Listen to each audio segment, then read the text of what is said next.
कोई भी हो, कौन सा?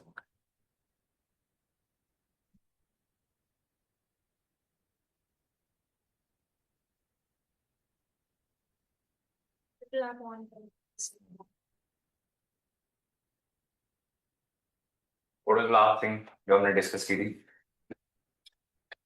हम्म। है कुछ याद? Green revolution. ठीक है।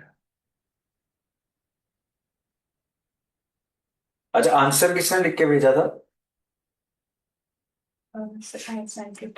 Okay, one, that's it.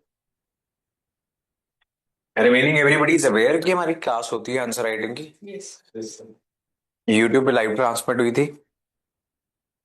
हाँ, तो जिसको टाइम हो चुका है, 3 से 4 महीने हो गए हैं, आपको लिख के भेजना भेजना स्टार्ट कर देना चाहिए। आपको मिल गया आंसर वापस? रिव्यू मिल गया? आ गया? मेल आ गई वापस? ठीक बात है। क्या लिखा था मैंने? What was my feedback? Intro is too long. Right. And Structure of the answer needs to be exactly, taken care of. 100%। Structure समझते हो आप? What do you understand by structure of the answer? एक model answer भी आया था आपके WhatsApp groups में ही आया था ना, उसको रेफर कर लेना, आंसर कैसे लिखना है। उस बच्चे को भी अराउंड 6-7 महीने हुए होंगे प्रिपरेशन करते हुए। हाँ, एक उसका एडेड एडवांटेज था कि उसके बड़े भाई ने इस बार मेंस लिखा है यूपीएससी का, है ना, तो मे बी वहां से कुछ गाइडेंस मिली होगी, लेकिन इतनी जल्दी इतना अच्छा आंसर लिखना पॉसिबल है, ये हमें जरूर पता लगता है। ये बात आप समझ गए? Right. There is a principle कि हम अगर कुछ चीज करने का लक्ष्य 12 महीने का रख लेंगे तो 14 में कर देंगे, है ना। 12 साल ही रख लेंगे तो फिर तो 12 में भी करो तो भी खराबी है। समझ रहे हो?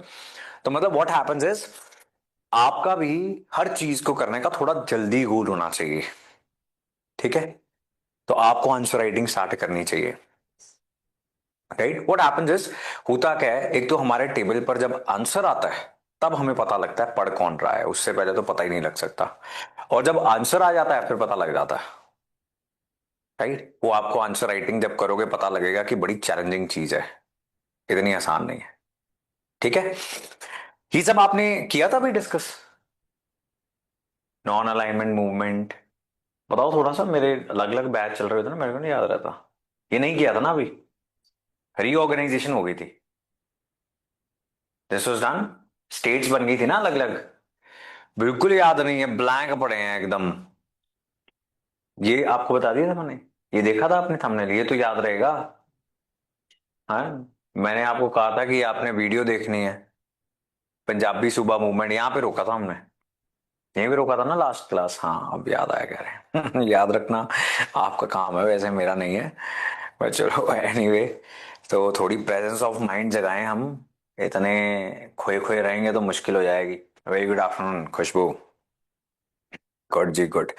राइट, तो ये कुछ क्वेश्चंस थे, हालांकि अभी आपकी स्टेज नहीं है, मुझे ऐसा लगता है कि आप इन क्वेश्चंस को अटेम्प्ट करना स्टार्ट कर दो, बट प्रीवियस ईयर क्वेश्चंस देखो, कोई क्वेश्चन लगे कि इजी है तो आंसर पूरा का पूरा नहीं ड्राफ्ट करना, तो कम से कम आप उसको ब्रेनस्टॉर्म कर सकते हो एक खाली कागज लेकर कि मैं क्या लिखूंगा। ठीक बात है। ये सब चीजें करके पता लगता है कि मेरी वीकनेस क्या है, and then you work on that thing. Is this clear ji? Alright जी।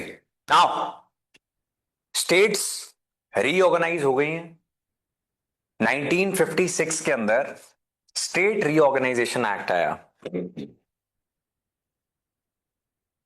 अभी तक क्या हुआ है थोड़ा सा समाप्त कर देता हूं, सिंस आप लोग भूल चुके हो। अभी तक पार्टीशन हुई है, इंडिया आजाद हुआ है, इंडिया ने कॉन्स्टिट्यूशन लिखा है, इंडिया ने पहले इलेक्शंस करवाए हैं। हाँ, करवा लिए कि नहीं करवाए हैं? नहीं करवाए हैं, आपकी क्लास में नहीं करवाए हैं, मुझे आ गया याद अब। ठीक बात है।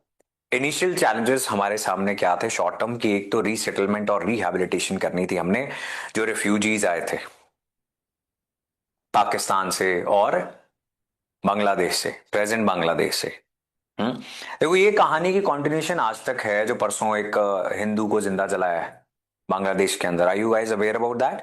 एक मुस्लिम भीड़ ने हिंदू को जिंदा जला दिया। वो अभी भी देखो पार्टीशन के असर आज तक चल रहे हैं, इसलिए ये कहानी जाननी बड़ी जरूरी है, right? Then what happened was 1950 के अंदर हमारा कॉन्स्टिट्यूशन लिख के इन्फोर्स हो गया। उसके बाद हम 1951 में क्या करेंगे, दो बड़ी चीजें करेंगे। एक तो इलेक्शंस करवाएंगे और दूसरा प्लानिंग कमीशन बना लेंगे। ठीक बात है? क्या क्या करेंगे? Number one is election, number two planning commission क्या करेगी, 5 ईयर प्लान्स बनाएगी।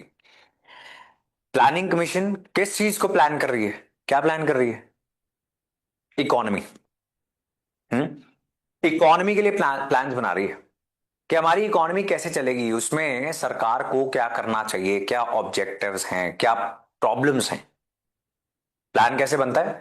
प्लान बनाने का प्रोसेस क्या है कि पहले आप आइडेंटिफाई करते हो कि आपके गोल्स क्या हैं, ऑब्जेक्टिव्स क्या हैं, फिर आप आइडेंटिफाई करते हो आपकी प्रॉब्लम्स क्या है जो आप सॉल्व करना चाहते हो। It can be poverty, it can be unemployment, it can be communalism, whatever, regional inequality. कुछ इलाके थोड़े बेटर थे जब हम आजाद हुए, कुछ इलाके बहुत बेहद भयंकर खराब थे।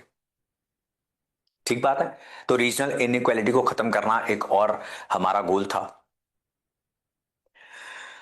आप फिर तीसरी चीज क्या करते हो, आप देखते हो कि हमारे पास रिसोर्सेज कितने हैं, कौन से रिसोर्सेज।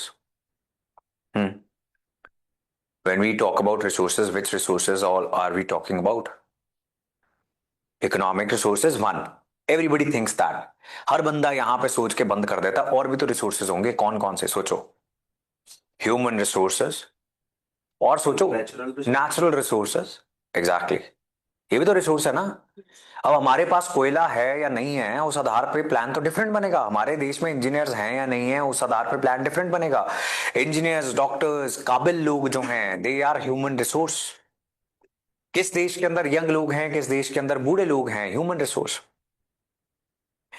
नेचुरल रिसोर्सेस, आज तो नेचुरल रिसोर्स जो है आपकी नेशनल सिक्योरिटी के साथ जुड़ गया। पहले भी ऐसा ही था।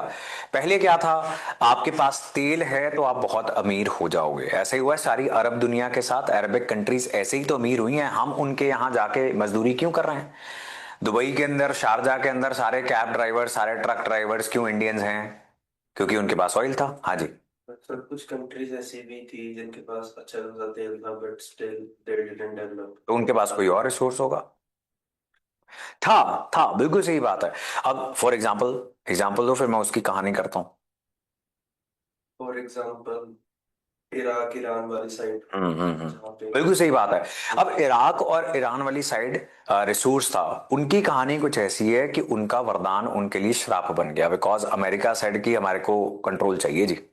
जिसने दे दिया, सऊदी अरेबिया ने, यूएई ने, उसने कहा कि आप बताओ कितना तेल भेजना है, आपसे हथियार भी खरीदेंगे, आप पैसे भी मत देना, राइट? जिसने कोल्ड वॉर में साइड्स ले ली और जिसने अमेरिका की बात नहीं सुनी, उसको अमेरिका ने फिर इन्वेड भी क्यों किया? कहा यह कि लोकतंत्र फैलाने आए हैं, लोगों को बचाने आए हैं, असल में वो भी नेचुरल रिसोर्स के लिए ही आए थे।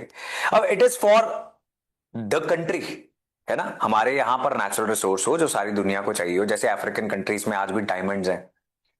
अभी मैंने 1-2 दिन पहले जो हमारी मंथली करंट अफेयर चल रही थी, उसमें M23 रेबल्स की कहानी हमने डिस्कस की थी कि कैसे कॉन्गो के ईस्टर्न इलाके के अंदर रिवांडा बैक्ट रेबल्स ने कब्जा कर लिया हुआ है। उसमें भी कॉल्टन नाम का एक मिनरल था। असल में सारी मुसीबत की जड़ी कॉल्ट वो है, नेचुरल रिसोर्स। ठीक बात है।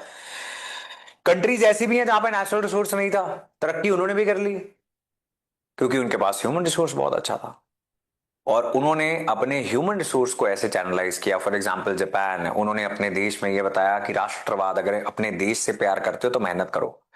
वो पागल हो गए, वहां पे छुट्टियां देनी पड़ रही हैं। पता आपको इस बात का? ओवरवर्क से किसी एक कंट्री में मौत होती है ज्यादा काम करने से, वो कौन सी है? जापान। इंडिया में ऐसा हो सकता है ना? इंडिया में हर बंदा परेशान है, परेशान है ना, सुबह काम पे जाते हुए, स्कूल जाते हुए, कॉलेज जाते हुए। Nobody is happy, nobody is excited. है कोई एक्साइटेड? नहीं है ना, सबको मुसीबत पड़ी हुई है। अब ये हमारा ह्यूमन रिसोर्स का बिहेवियर है, इसको बोलते हैं वर्क एथिक। तो जिसके पास नेचुरल रिसोर्स है, ह्यूमन रिसोर्स है एंड फाइनेंशियल रिसोर्स है, वो तो फिर तरक्की करेगा। आप बात समझ रहे हो ये? So coming back to planning, planning कैसे होती है? आपकी प्रॉब्लम्स क्या है, आपके ऑब्जेक्टिव्स क्या है, आपके पास रिसोर्सेज क्या है। उसके बाद इकोनॉमिक्स की डेफिनेशन याद है आपको? इकोनॉमिक्स की definition, optimum utilisation of the limited resources. ऐसा सिखाया गया था इकोनॉमी पढ़ते हुए, जिसने भी पढ़ी है या जो भी पढ़ेगा, आपको क्या बताया जाएगा? Resources are limited. कौन से? सब रिसोर्सेज। हर रिसोर्स लिमिटेड है। आज हमारे यहां पर इलाज क्यों नहीं हो रहे? क्योंकि डॉक्टर्स लिमिटेड है, पैरामेडिकल स्टाफ लिमिटेड है। टीचिंग क्यों नहीं हो रही? बिकॉज टीचर्स लिमिटेड है। Everything is limited. हर प्रकार का रिसोर्स जो है वो लिमिटेड मात्रा में है। ठीक बात है? सो लिमिटेड रिसोर्सेज की ऑप्टिमम यूटिलाइजेशन का मतलब है कि उनका ऐसा इस्तेमाल करना कि मैक्सिमम बेनिफिट निकले। फिर ये ऑब्जेक्टिव है। इन सब चीजों के आधार पर क्या करती है कंट्री? प्लान करती है। इज दिस क्लियर जी? कोई इसमें कंफ्यूजन हो तो पूछ सकते हो। हाँ जी, anything? Nothing? Now see, you are planning, planning कर रहे हो आप, तो 5 ईयर प्लान्स इंडिया में बनने स्टार्ट हो गए। प्लानिंग आप कर सकते हो जहां पर सरकारी इंडस्ट्री हो। क्या बोला मैंने? प्लानिंग आप कर सकते हो जहां पर सरकारी हो, बिकॉज प्राइवेट इंडस्ट्री तो वहां होगी जहां पर डिमांड और सप्लाई के आधार पर होगा ना सारा कुछ। हाउ कैन गवर्नमेंट टेल किसी प्राइवेट सेक्टर की कोल माइन को? सरकार कैसे कहेगी कि आपने एक दिन के अंदर 100 टन कोयला निकालना है? वो कहे नहीं जी मैं तो ज्यादा निकाल सकता हूं, मेरे को निकालने दो। तो ये तो प्लान नहीं ना किया जा सकता।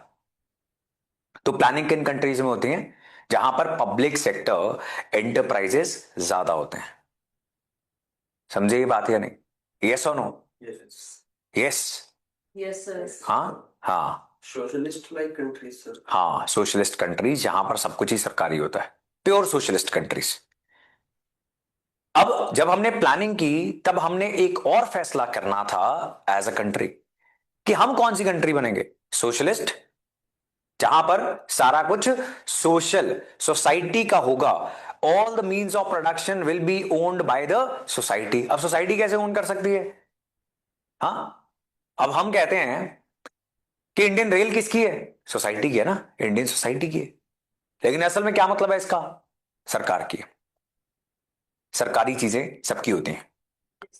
ठीक बात है? तो जहां पर सब कुछ सरकारी होगा वो होगी सोशलिस्ट इकोनॉमी। कौन सी? ये बात सही है? Yes. जहां पर सब कुछ प्राइवेट होगा उसको बोलेंगे कैपिटलिस्ट इकोनॉमी। कौन सी? Capitalist, capitalism. कैपिटल मतलब पूंजी। पूंजी लगाओ और बिजनेस करो। Take the risk that you want to take. और जो प्रॉफिट होगा, मतलब वहां पर प्राइवेट बिजनेस है, बस इतनी बात आपने समझ लेनी है। ये कैपिटलिज्म हो गया और ये हो गया सोशलिज्म। प्राइवेट बिजनेस को आप नहीं बोल सकते। तो मतलब प्लानिंग जो है वो कैपिटलिस्ट इकोनॉमी के अंदर नहीं होगी। एग्जाम्पल कैपिटलिज्म की, अमेरिका। और सोशलिज्म की, जो यूएसएसआर था, सोवियत रशिया था। एनसीईआरटीज आई होप आप पढ़ रहे होगे। सेकेंड वर्ल्ड वॉर खत्म हुई थी, कोल्ड वॉर स्टार्ट हो गई थी, एक यूएसएसआर हो गया था, एक हो गया था यूएसए। ये दो बड़ी सुपर पावर्स बन गई थी। ठीक बात है? क्लियर हो गया? Capitalism and socialism is clear और नॉट? Yes. नाउ इंडिया ने कौन सी इकोनॉमी बनना चूज किया? India decided to be a mixed economy. Mixed economy. आज दुनिया में कोई भी ऐसी इकोनॉमी नहीं है दुनिया में जो प्योरली कैपिटलिस्ट है और प्योरली सोशलिस्ट है। कोई भी ऐसी पॉसिबिलिटी नहीं है। मतलब आप प्योरली कैपिटलिस्ट होने का मतलब है कि अगर आप अपने इलाज का पैसा दे सकते हो तो प्राइवेट सेक्टर के पास जाओ और करवा लो। ये मतलब हो ना, सरकारी तो हॉस्पिटल हो नहीं सकता। Yes. ठीक बात है? और अगर आप उस बंदे को बोलो कि चलो सरकार वेलफेयर स्टेट है, सरकार क्या करने की कोशिश करेगी कि आपके इलाज के पैसे सीधा हॉस्पिटल को दे देते हैं, तो ये भी एक सोशलिज्म का ही फीचर हो गया। सरकार ने कर दिया ना, खुद नहीं किया, किसी से करवा लिया। तो ये पॉसिबल नहीं है कि प्योरली कैपिटलिस्ट हो पाना या फिर प्योरली सोशलिस्ट हो पाना। अब मिक्स्ड क्या होता है? चाय बनाते हैं हम, है ना? चाय बना रहे हैं हम। आप किसी और प्रकार से बनाओगे, आप किसी और प्रकार से बनाओगे, मैं किसी और प्रकार से बनाऊंगा, है ना? कोई कह रहा है कि चाय कैसी पीनी है जी, ज्यादा पानी वाली, है ना, ज्यादा पत्ती, पत्ती तेज, मीठा कम। हर बंदे का मिक्स अपना होता है। तो मिक्स्ड इकोनॉमी में आपको कितने परसेंट प्राइवेट सेक्टर रखना है और कितने परसेंट पब्लिक सेक्टर रखना है? कौन सा सेक्टर? पब्लिक सेक्टर कौन सा होता है? सरकारी। ये हर कंट्री का अपना होगा, डिफरेंट होगा। ये बात समझे या नहीं समझे? सो मिक्स्ड इकोनॉमी इंडिया ने बनना डिसाइड किया that we are going to be a mixed economy, लेकिन with a very heavy dominance of public sector. इसीलिए पहले क्या था, सब कुछ सरकारी था। यस सरकारी स्कूल होगा, सरकारी कॉलेज होगा, एडमिशन मिल गई तो पढ़ लो, नहीं मिली तो खत्म, काम करो अपना। बीएसएनएल होगा, पता आपको? आप तो बहुत आई थिंक छोटे हो सब लोग। बीएसएनएल के जमाने से हो, नहीं हो? जब लैंडलाइन होता था कैसे घूमता था, 9 फिर सारा पीछे जाता था, एक नहीं। जब अपने शहर के पिन कोड्स होते थे और आपको फोन करना होता था, और आपका फोन लगवाना जो है वो बहुत बड़ा टास्क था। मतलब मिठाइयां बांटी जाती थी, मिठाई की दुकान से लड्डू लाके बांटे जाते कि हमारे घर लैंडलाइन लग गया जी। क्यों? क्योंकि लगवा के दिखाओ। कंपनी कितनी है? एक। वो कौन सी है? सरकारी। प्रॉफिट, उनको सैलरी मिल रही है अपनी। सरकारी मुलाजिम को सैलरी मिल रही है, उसको काम करने की कोई टेंशन नहीं है। नहीं है ना? ऐसे ही होता है। सरकारी बैंक में जाओगे, सरकारी ड्राइविंग लाइसेंस बनाने चले जाओगे, आपको वो एटीट्यूड वही मिलेगा, कहीं और नहीं मिलेगा। सच बात है ये, कहीं और नहीं मिलेगा आपको। उसको टेंशन नहीं है। आप कह रहे जी मैं दिहाड़ी तोड़ के आया हूं, मेरा ड्राइविंग का टेस्ट ले लो जी, लाइसेंस बनना है, मैं दोबारा नहीं आ पाऊंगा। वो कह रहा है ठीक है ले लेंगे, पहले चाय पी लें। आप ऐसा प्राइवेट सेक्टर ऑर्गेनाइजेशन में करके दिखाओ। आप ठोक के जाके एयरटेल को कहोगे कि भाई तुम्हारा इंटरनेट नहीं चल रहा, अपना काट के ले जाओ, है ना? बीएसएल में कहना पड़ता था कि सर 12 महीने हो गए सर, लैंडलाइन की रिक्वेस्ट डाली हुई है, लगा दो प्लीज। तो वो कह रहा है कि हाँ देख रहे हैं, लेकिन अगर आप चाहते हो कि जल्दी है तो थोड़ा बहुत साहब से मिल लो। अब साहब से मिलना है तो पता ना आपको क्या करना है। फिर आपके लग जाएगा फिर लैंडलाइन, फिर सारा मोहल्ला आपके लैंडलाइन से फोन करता था, और फिर अगर वो खराब हो जाए तो फिर अब कंप्लेंट डालना भी अगेन बड़ा काम है, क्योंकि एक ही बीएसएनएल है, उसी का कस्टमर केयर है, उसको टेंशन कोई नहीं है, बिकॉज मोनोपोली है। जब सरकार हो, सरकारी ऑर्गेनाइजेशन हो और मोनोपोली हो, किसी और को, प्राइवेट सेक्टर को खोलने का मौका भी नहीं है, तो ये हालात होते हैं कस्टमर के। ये समझ गए आप? ट्रंक कॉल कैसे होती है पता आपको? स्टेट और बाहर अगर कॉल करनी होती है तो आप ऐसे फोन पे होते थे, और 5 मिनट पूरे हो गए तो बीच में से एक आंटी, तीसरी आंटी की आवाज आ रही है, वो कह रही जी आपके 5 मिनट पूरे होने वाले हैं, और पैसे डालने हैं कि बंद कर दूं। Right? Can you imagine that? आज तो आप इमेजिन नहीं कर सकते। अभी आप सोच रहे हो वॉइस कॉल करनी है, व्हाट्सएप कॉल करनी है, इंस्टाग्राम पे वीडियो कॉल करनी, करनी कौन सी वाली है ना? उस जमाने में हम सोच रहे हैं कि पता नहीं बात हो पाएगी या नहीं हो पाएगी। That was public sector. समझे आप? तो अगर इतना बुरा पब्लिक सेक्टर तो हमने क्यों चुना? हमने इसलिए चुना बिकॉज उस समय देश के अंदर प्राइवेट सेक्टर नहीं था, देश के अंदर पैसा नहीं था, अंग्रेज सारा पैसा हमारा चूस के चले गए थे। Drain of wealth theory. ठीक बात है जी? हिलाओ भाई हिलाओ, अपनी मुंडियां हिलाओ, हाँ या ना। दो दो तरफ हैं, दो ऑप्शंस हैं। सो प्राइवेट सेक्टर नहीं कर सकता था। प्राइवेट सेक्टर क्या, सारी roads, railways, airports, bridges, industries, heavy industries, वो कैसे खोलेगा? वो नहीं खोलेगा तो सरकार को तो स्टेप इन करना पड़ना था। तो सरकार ने उसी समय प्लानिंग कमीशन बनाई और डिसाइड किया कि हम कौन सी इकोनॉमी होंगे। हम होंगे मिक्स्ड इकोनॉमी। कौन सी इकोनॉमी? Mixed economy. और हैवी डोमिनेंस किसकी है, प्राइवेट सेक्टर या पब्लिक सेक्टर की? पब्लिक सेक्टर की। इज इट क्लियर जी? तो ये भी हमने डिसाइड कर लिया, लेकिन हमारा वो वाला मसला तो अभी फंसा हुआ है कि स्टेट्स का क्या करना है। आजादी से पहले इंडियन नेशनल कांग्रेस जो हमारी फ्रीडम मूवमेंट को लीड कर रही थी, उसकी डिमांड थी लिंग्विस्टिक स्टेट्स की। क्या होती लिंग्विस्टिक स्टेट्स? हाँ, लैंग्वेज के आधार पर स्टेट्स हैं, भाषा के आधार पर स्टेट्स होनी चाहिए। ये इंडियन नेशनल कांग्रेस की डिमांड है। अंग्रेज कह रहे नहीं, हम नहीं देंगे। अब आजादी हो गई। Now Indian national Congress is the dominant party, ruling party. हालांकि बाकी पॉलिटिकल पार्टीज को भी उन्होंने कैबिनेट के अंदर मंत्रालय दिए हैं, everybody is part of the first government, लेकिन लिंग्विस्टिक स्टेट्स नहीं दे रहे हैं। कारण क्यों नहीं दे रहे हैं? हाँ,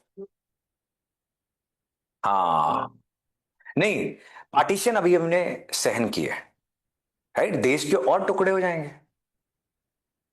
ठीक बात है। क्योंकि अगर आप तमिलनाडु दे दोगे, अब इतने गरीब देश में हर व्यक्ति को यही भावना होगी ना कि यार हमारे साथ गलत हो रहा है, भारत सरकार हमें नहीं देती। आप सबको खुश नहीं कर सकते। इंडिया के हर एक रीजन में आज भी ऐसी कोई ना कोई प्रॉब्लम है, राइट? जहां पर इकोनॉमी अच्छा नहीं करती, जब तक तो अच्छा कर रही है तो कह रहे स्टेट गवर्नमेंट बड़ी अच्छी है हमारी, जब बुरा कर रही कह रहे सेंट्रल गवर्नमेंट साथ नहीं दे रही। तो अगर ऐसी सेंटिमेंट आएगी, आप ऑलरेडी एक पॉलिटिकल यूनिट काफ कर दोगे, तो ये ऐसा डर था कि वहां पर अलग देश की डिमांड होनी स्टार्ट हो जाएगी। जैसे तमिल, ग्रेटर तमिलनाडु बनाना है जी हमने, श्रीलंका के तमिल हिस्से मिलाएंगे, इंडिया के तमिल हिस्से मिलाएंगे और हम एक अलग तमिल कंट्री बना लेंगे। ठीक बात है, दंगे होने का भी डर था इससे। दंगे होने का डर था भाषा के आधार पर। लेकिन हुआ क्या कि पॉलिटी में आप करोगे सारी कहानी, एक व्यक्ति था श्रीरामुलु, वो आंध्र बेस्ड, कह रहा है कि मेरे को स्टेट चाहिए जी, तेलुगु लोगों के लिए अलग स्टेट होनी चाहिए। आंध्र प्रदेश और तेलंगाना आज तेलुगु स्पीकिंग है, तेलंगाना तो अभी भी बना है, पता ना आपको? 2004 हाँ, सो उससे पहले तो एक तेलुगु लोगों की अलग स्टेट थी। 1953 च आंध्र प्रदेश बने ऐसे स्टेट लिस्ट है। गुड, कहां पढ़ा आपने? नाइस। सो वो भूख हड़ताल पे बैठ गया और मर गया, हाँ, इस डिमांड पर। तो फिर भारत सरकार को देना पड़ा आंध्र प्रदेश। उसके बाद मराठास कहते कि हमने नहीं रहना गुजरातियों के साथ, गुजराती कहते फिर हमें भी अलग करो भाई। पंजाब कह रहा है कि मुझे पंजाबी सूबा चाहिए, कन्नड़ लोग कह रहे हैं कि हमारा कर्नाटका बिल्कुल अलग करो, कुछ इलाके इधर उधर लगे हमारे। Everybody is asking for states on the basis of language. तो स्टेट रीऑर्गेनाइजेशन करने के लिए एक कानून पास किया हमने, कौन सा? State reorganisation act. अब इस कानून ने कितनी स्टेट्स बना दी? 14 स्टेट्स बना दी और 6 यूनियन टेरिटरीज। ध्यान दो, ध्यान इधर इधर ले आओ ध्यान। 14 स्टेट्स और 6 कौन से कानून ने? State reorganisation act, right? States को रीऑर्गेनाइजेशन करना। This was the single largest reorganisation in the country's हिस्ट्री। नाउ स्टेट रीऑर्गेनाइजेशन एक्ट ने बॉम्बे और पंजाब को स्प्लिट करने के खिलाफ रिकमेंडेशन दी, राइट? बिकॉज वही यहां पर बहुत अग्रेसिव लोग थे, बहुत अग्रेशन के साथ मांग रहे हैं। तो लाइक बहुत अग्रेशन के साथ अगर मराठा स्टेट मांगी जाएगी तो बाद में ये अग्रेशन जो है शायद खत्म ना हो, वो शायद अलग कंट्री मांग लेंगे। लेकिन फिर दोनों जगह पे क्या हुआ? महाराष्ट्र में संयुक्त महाराष्ट्र आंदोलन हुआ एंड महागुजरात आंदोलन हो गया गुजरात के अंदर। तो यहां पर भी महाराष्ट्र और गुजरात बनाए 1960 के अंदर। 1956 के अंदर कानून आया था जिसने कितनी स्टेट्स बनाई थी 14 और कितनी यूटीज? 6। लेकिन डिमांड्स नहीं खत्म हो रही हैं। लेकिन वो पहले जो डर था, उस डर का क्या बना? हमने ये रियलाइज करना स्टार्ट हुआ कि इससे तो स्टेट्स बेटर हो रही हैं, स्ट्रांग हो रही हैं, बिकॉज आप दे देते हो और मसला ही खत्म हो जाता है। और कुछ स्टेट्स ने तो अपना नुकसान करवाया। फॉर एग्जाम्पल पंजाब ने, अगर पंजाबी सूबा मूवमेंट ने पंजाब ना डिमांड किया होता तो हिमाचल किसका पार्ट होता? नदियां किसकी होती? हरियाणा किसका पार्ट होता? नदियां किसकी होती? चंडीगढ़ किसका होता? बस फिर तो अपने अपने पैरों पे गोलियां मार ली। सही बात है कि नहीं? आज क्या हो रहा है? हिमाचल को एज एन हिमालयन स्टेट हर स्कीम में 10% शेयर करना पड़ता है, 90% भारत सरकार भेजती है। बाकी सब स्टेट्स को कितना देना पड़ेगा? 60-40, 50-50 डिपेंडिंग ऑन द स्कीम्स। क्योंकि सर हिमाचल पानी देता है दूसरे स्टेट्स। नहीं, not because of that. Himachal को चाइना पानी देता है। फिर ऐसी बात सही है, किसी भी पानी के ऊपर किसी भी स्टेट का अधिकारी नहीं है। पानी के ऊपर सिर्फ और सिर्फ देश का अधिकार है। ऐसे तो मसले नहीं खत्म होंगे। ऐसे तो कुछ नदियां आ रही हैं जम्मू कश्मीर से, आ रही कि नहीं आ रही? पंजाब से जो नदी राजस्थान जा रही है उसके ऊपर पंजाब का अधिकार नहीं होना चाहिए, नहीं होना चाहिए ना? एंड ऐसे ही आप छत्तीसगढ़ देख लोगे, मध्य प्रदेश से बहुत नदियां स्टार्ट हो रही हैं, वो किसी स्टेट की नदी है ही नहीं है। वो इसलिए बिकॉज हिमालयन और हिली स्टेट्स जो हैं वहां पर इकोनॉमिक अपॉर्चुनिटीज बहुत सीमित हैं। आप वहां पे इंडस्ट्रियां नहीं लगा सकते, वहां पे आप एग्रीकल्चर नहीं कर सकते बहुत अच्छा। स्टेप फार्मिंग होती है और प्रोडक्टिविटी लिमिटेड ही रहेगी। वो वहां पर रह पाना बड़ा डिफिकल्ट है। हालांकि अब क्या हो गया, अब शहरों में रहना ज्यादा डिफिकल्ट बना लिया, अब उल्टा जा रहे हैं। अब कह रहे हैं कि थोड़े दिन वहां रहने के लिए अच्छी हवा तो मिलेगी, डिटॉक्स। हाँ, अब डिटॉक्स होने के लिए जा रहे हैं। 5-5, 10-10 हजार रुपया दे रहे हैं वहां के जो लोकल घर हैं उनमें रहने के लिए। हाँ, रूरल लाइफ एक्सपीरियंस करनी है कह रहे हैं, बताओ। ये हमारी लैक ऑफ सस्टेनेबल डेवलपमेंट का भी एग्जांपल है। धज्जियां उड़ा ली हमने। जो इलाके अच्छे थे रहने के लिए, जहां पे फर्टाइल सॉइल थी, जहां पे पानी था, जहां पे हवा थी, जहां पे मिनरल्स थे, वो सब धज्जियां उड़ गई हैं। वहां पे अर्बनाइजेशन इस प्रकार की हमने की है। ठीक बात है जी। अब वहां पर एक तो हैबिटेशन नहीं है, वहां पे इंसानों का और जानवरों का रहना आसान नहीं है। Climatic condition is very extreme, it is close to the third pole. Third pole पता आपको कौन सा होता है? Third pole, first pole north और साउथ तो पता ना, थर्ड पोल कौन सा है? तिब्बत। कौन सा? तिब्बत पता है आपको? चाइना का एक इलाका है, उसके ऊपर चाइना ने कब्जा कर लिया था। मैंने आपको शायद बताया होगा, हाउ चाइना ऑक्यूपाइड तिब्बत नाम की एक वीडियो है, चैनल के ऊपर देख लेना। प्लेलिस्ट बनी हुई है आप लोगों के लिए, इतना कंटेंट पड़ा हुआ है। आप 1 महीने में देख लो, आप 12 महीने जितनी तरक्की कर लोगे प्रेपरेशन में, I am telling you. Right, it's in your hands. देखो नेटफ्लिक्स देखने को बोला जाएगा ना, आप कोई सीरीज के पीछे पड़ोगे, पागलों की तरह पड़ जाओगे। ऐसे ही करते हो ना, रुका नहीं जा रहा दूसरा एपिसोड देखने से, ऐसे होता है। हाँ, तो देखो ऐसा बात है, 1 हफ्ता या 10 दिन मान के चलो कि 10 दिन सिर्फ तपस्या करनी है, बहुत लंबी भी नहीं, लंबे लंबे टारगेट नहीं कई बार होते जब स्टार्टिंग में इतना स्ट्रेंथेंड माइंड और फोकस नहीं होता।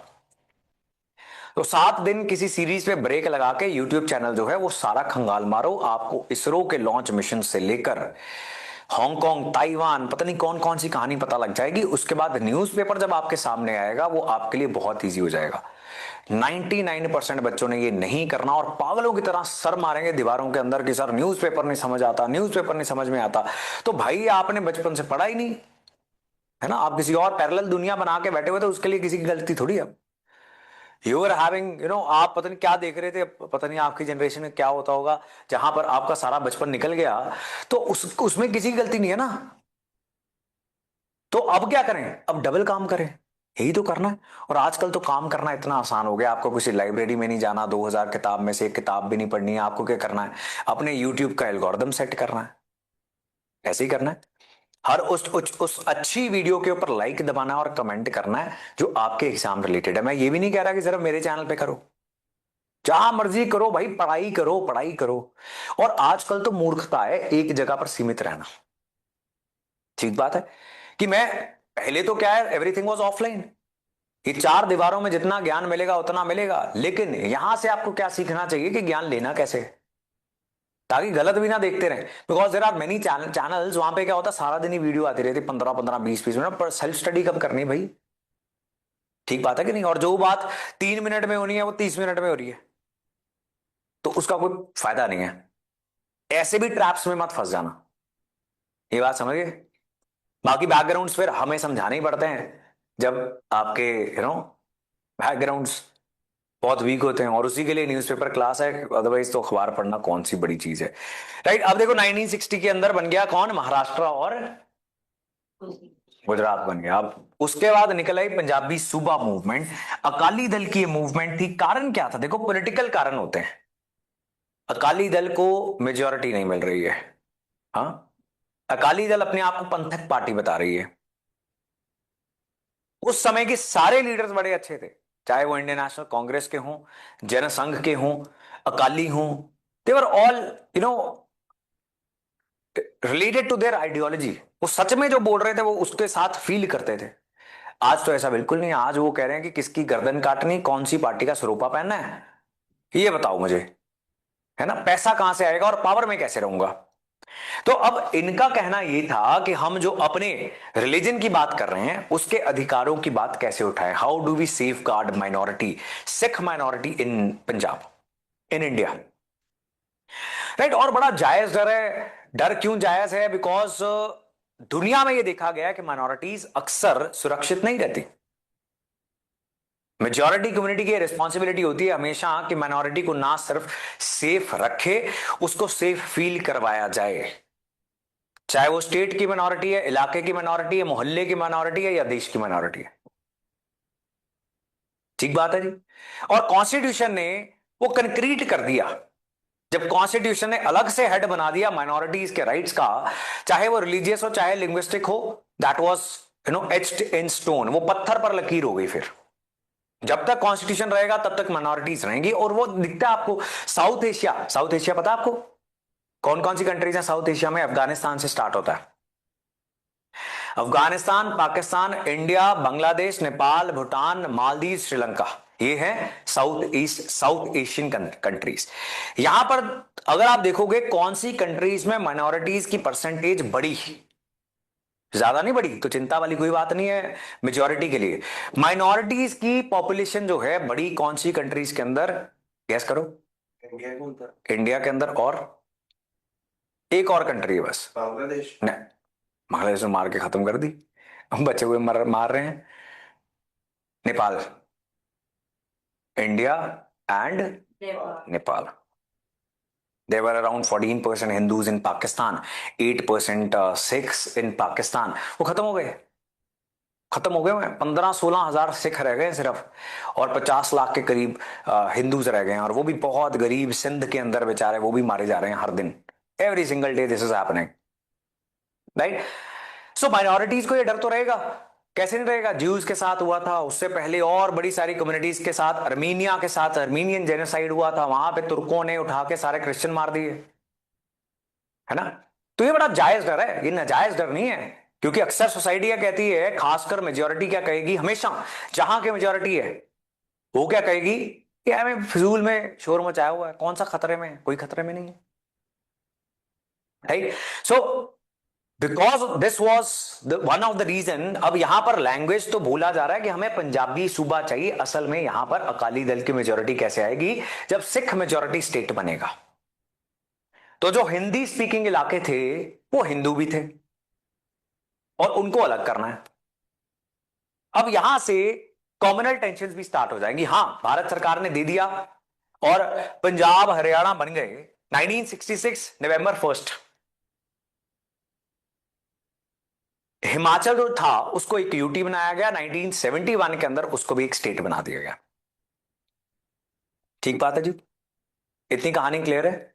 अब हुआ क्या देखो, एक सिख स्टेट तो बन गई, बात तो सही है, लेकिन कुछ सिख तो दिल्ली में भी थे, कुछ सिख मेघालय में भी हैं। What about them?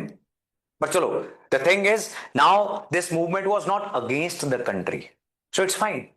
As long as something is not against the country, every demand is justified. That is what the constitution says. We can demand peacefully anything. कुछ भी मांग सकते हो आप, कुछ भी इस देश के अंदर मांगना जायज है, नाजायज नहीं है। हाँ, हो सकता है सरकारें तंग करें, लेकिन अंतिम फैसला सुप्रीम कोर्ट का क्या होगा कि कोई भी झंडा, कोई भी तस्वीर, ये सुप्रीम कोर्ट की जजमेंट्स हैं कि आप जो झंडा लगाना चाहते हो, जो तस्वीर लगाना चाहते हो, जो नारा लगाना चाहते हो, वो सब कुछ अलाउड है। There is absolute freedom of speech until unless that freedom of speech is not used to incite violence. जब आप हिंसा भड़काने के लिए कुछ बोल रहे हो, फिर आपके ऊपर कानून लगेगा। तब तक सरकार कुछ मर्जी कर ले, अंत में जाके हाई कोर्ट ने, सुप्रीम कोर्ट ने उस बंदे को छोड़ना ही है। ये बात समझ गए आप? अभी तक ये एंटी नेशनल मूवमेंट नहीं थी। What will happen is 70s 80s के अंदर जाकर यहां की भावना, तब भी क्या होगा, अकाली दल जो है वो स्ट्रगल कर रहा होगा पॉलिटिकली, तो फिर अब नया कुछ करना पड़ेगा, नई मूवमेंट स्टार्ट करनी पड़ेगी। और नई मूवमेंट स्टार्ट हुई वो एंटी इंडिया हो गई, Khalistan movement. Khalistan movement. And बहुत सारे लीडर तो भाग गए अकाली दल के, वो कहते नहीं हम नहीं करते जी समर्थन। एंड लेकिन वो सोसाइटी के अंदर डिवाइड पैदा हो गया हुआ था। ये बात समझ गए आप? पंजाबी सूबा मूवमेंट, और वहां पर भी डिस्प्यूट किस बात से स्टार्ट हुआ था? It was between the fundamentalist Sikh groups, यानी जो अपने आप को क्लेम करते हैं कि हम प्योर सिख हैं। उन्होंने कहा कि निरंकारी जो है, निरंकारी पता आपको, मतलब बहुत सारे डिफरेंट सेक्ट हैं। एक होता है धर्म, एक होता है पंथ, ये दो चीजें होती है। हिंदू इज अ धर्म, इसके नीचे बहुत सारे पंथ हैं, वैष्णवाइट्स, विष्णु जी की आराधना करने वाले, शिव भगवान को मानने वाले, ये सारे पंथ हैं। हालांकि इसमें अब कबीर पंथी को भी इंक्लूड कर लिया जाता है, and many more people are included as Panth. वैसे ही निरंकारी जो हम पढ़ते हैं as a Sikh social religious reform movement, कि वो समाज सुधार रहे थे। अब विचारधारा में थोड़ा थोड़ा अंतर था, और जब तक थोड़ा थोड़ा अंतर हम एक दूसरे का एक्सेप्ट नहीं करेंगे, तब तक हम लड़ाई करते ही रहेंगे फिर, है ना? तो करना ही पड़ता है, that is how society works. लेकिन कुछ निरंकारी लीडर्स की असैसिनेशन कर दी गई, कुछ निहंग सिखों ने कर दी, जिन्होंने कहा कि जी ये प्योर सिख नहीं है, ये सिक्खी को खराब कर रहे हैं। वहां से वॉयलेंस स्टार्ट हुई और होती होती वॉयलेंस जो है वो पूरी खालिस्तान मूवमेंट बन गई। और पाकिस्तान जो तब तक बहुत वॉर्स हार चुका था, पाकिस्तान के दो टुकड़े भी हुए थे, 1971 में हो गए थे ना। पाकिस्तान बांग्लादेश बन गया था, एक ईस्ट पाकिस्तान, वेस्ट पाकिस्तान, पाकिस्तान रह गया था। अब तो पाकिस्तान का जख्म बहुत गहरा है कि इंडिया का कौन सा टुकड़ा निकालूं। तो पाकिस्तान ने हथियार, पैसे, फॉरेन एजेंसीज की सपोर्ट सब लगा दिया, किसी तरीके से टूट जाए। Right, not only Punjab, Kashmir, Nagaland और भी बहुत सारी जगह पे उसने बहुत इंसाइट किया। ज्यादातर बॉर्डर इलाके थे जहां से पाकिस्तान एक्सटर्नल सपोर्ट प्रोवाइड कर सकता था, और उस समय देश की इतनी क्षमता नहीं थी कि अपने बॉर्डर्स को बिल्कुल अच्छे से मैनेज कर सके। आपके सिलेबस के इंटरनल सिक्योरिटी में border management is a separate topic, yes. Right, उसमें आप यही पढ़ोगे। सो दिस हैपेंड, और वो मूवमेंट ऐसी स्नोबॉल कर गई। मैंने आपको शायद बताया होगा, कॉमनलिज्म एक ऐसा टाइगर है जिसके ऊपर आप बैठ तो सकते हो, सवारी करना आपको पता है, लेकिन रोकना कैसे ये नहीं समझ आती होती।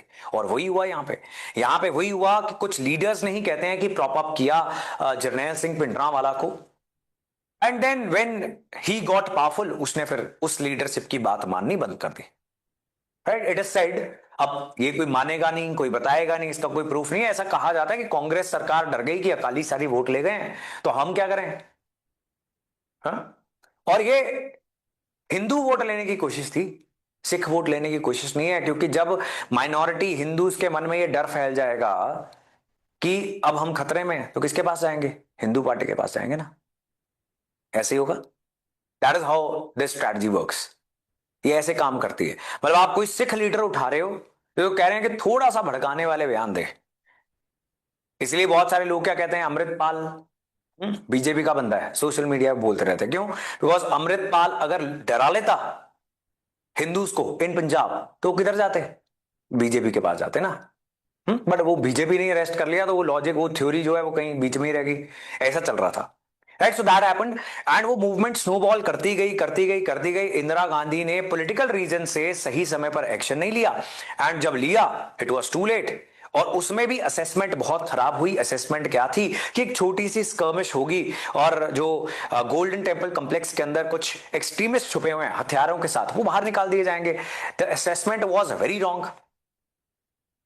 वहां पर 1971 वॉर में लड़े हुए एक army officer, Indian army officer ही अंदर सारा कुछ फोर्टिफिकेशन करके बैठे हुए थे, और उन एक्सट्रीमिस्ट को फिर बाहर निकालना बड़ा डिफिकल्ट हो गया। और वो जल्दी क्योंकि खत्म नहीं हुई, तो टेंशन ये पड़ गई कि आसपास से घेर लिया जाएगा। Right, the rural Sikh population is going to surround the army. अब आर्मी आगे भी और पीछे भी तो लड़ नहीं सकती, तो अब जल्दी कुछ करना है, डेस्परेशन में टैंक बुलाने पड़े, एंड गोल्डन टेम्पल को ही डैमेज कर दिया गया। ठीक बात है जी। नाउ सबसे इंपॉर्टेंट, सबसे वर्शिप्ड प्लेस जो है, उसको इतने बुरे तरीके से जो डैमेज कर दिया गया, और जो लिविंग गुरु माने जाते हैं गुरु ग्रंथ साहिब, उनके स्वरूप के ऊपर भी गोलियां बज गई। Now obviously people are going to be angry, and it was very clear, it was told to Indira Gandhi also that there is threat to your life. She knew it, पता ही था उनको, एंड शी गॉट असैसिनेटेड। उसके बाद सिख दंगे हो गए, जिसमें सारे देश के अंदर सिखों को मार दिया गया। And this is where communalism took India. Right, ये एक कहानी है कि सांप्रदायिकता अंत में और सबसे ज्यादा किसका नुकसान करेगी, आम आदमी का। यहां कहानी नहीं खत्म हुई। उसके बाद क्या हुआ पंजाब के अंदर, अब ये टेररिस्ट मूवमेंट जो है उसको खत्म करना है। वो कैसे खत्म करोगे आप, अब वो ऐसे आराम से तो हो नहीं जाएगी। उसके लिए फिर एक आईपीएस ऑफिसर थे, केपीएस गिल, उनको लगाया गया, और उनके मेथड्स कहा जाता है बहुत ही ब्रूटल थे। राइट, जिसमें उन्होंने टारगेट्स दे दिए। अब this is a very bad way of doing things कि आप किसी को टारगेट दे रहे हो। जब आप टारगेट देते हो कि इतने आतंकवादी मार दे, भाई है ही नहीं तो कहां से मार देगा वो। उन्होंने इनोसेंट सिख बच्चे उठाने स्टार्ट कर दिए, फेक इनकाउंटर्स हुए, और सबको पता वो हुए। राइट, तो यहां पर इनोसेंट सिख फैमिलीज, जिनको ना सिर्फ मारा जा रहा है, इनफैक्ट ऐसा भी कहा जाता है कि like on the other hand terrorist organisations क्या कर रही थी कि हमें आपकी गाड़ी चाहिए जी, अब गाड़ी ले गए, वारदात कर दी, पुलिस किसको उठाएगी? जिसकी गाड़ी थी उसी को उठाएगी ना। एंड ये भी कुछ एक्विजिशंस सिख फैमिलीज की बच्चियों ने आगे आके लगाए हैं। अब ऑब्वियसली हम वेरीफाई नहीं कर सकते इस चीज को कि we were also raped, sexual exploitation भी हुई है by the extremist organisations, right? ऐसे भी कुछ इल्जाम लगे। बिकॉज जब एनार्की फैल जाएगी, लॉ एंड ऑर्डर नहीं रहेगा, क्या होगा? किसका नुकसान होगा? जो सबसे निचला तबका है, वो किस भी धर्म का है, दोनों धर्म के लोगों का नुकसान हुआ। ठीक बात है जी। Then in the late 80s इस सारी मूवमेंट को सप्रेस कर दिया गया, जिसमें बहुत खून खराबा हुआ दोनों साइड्स का।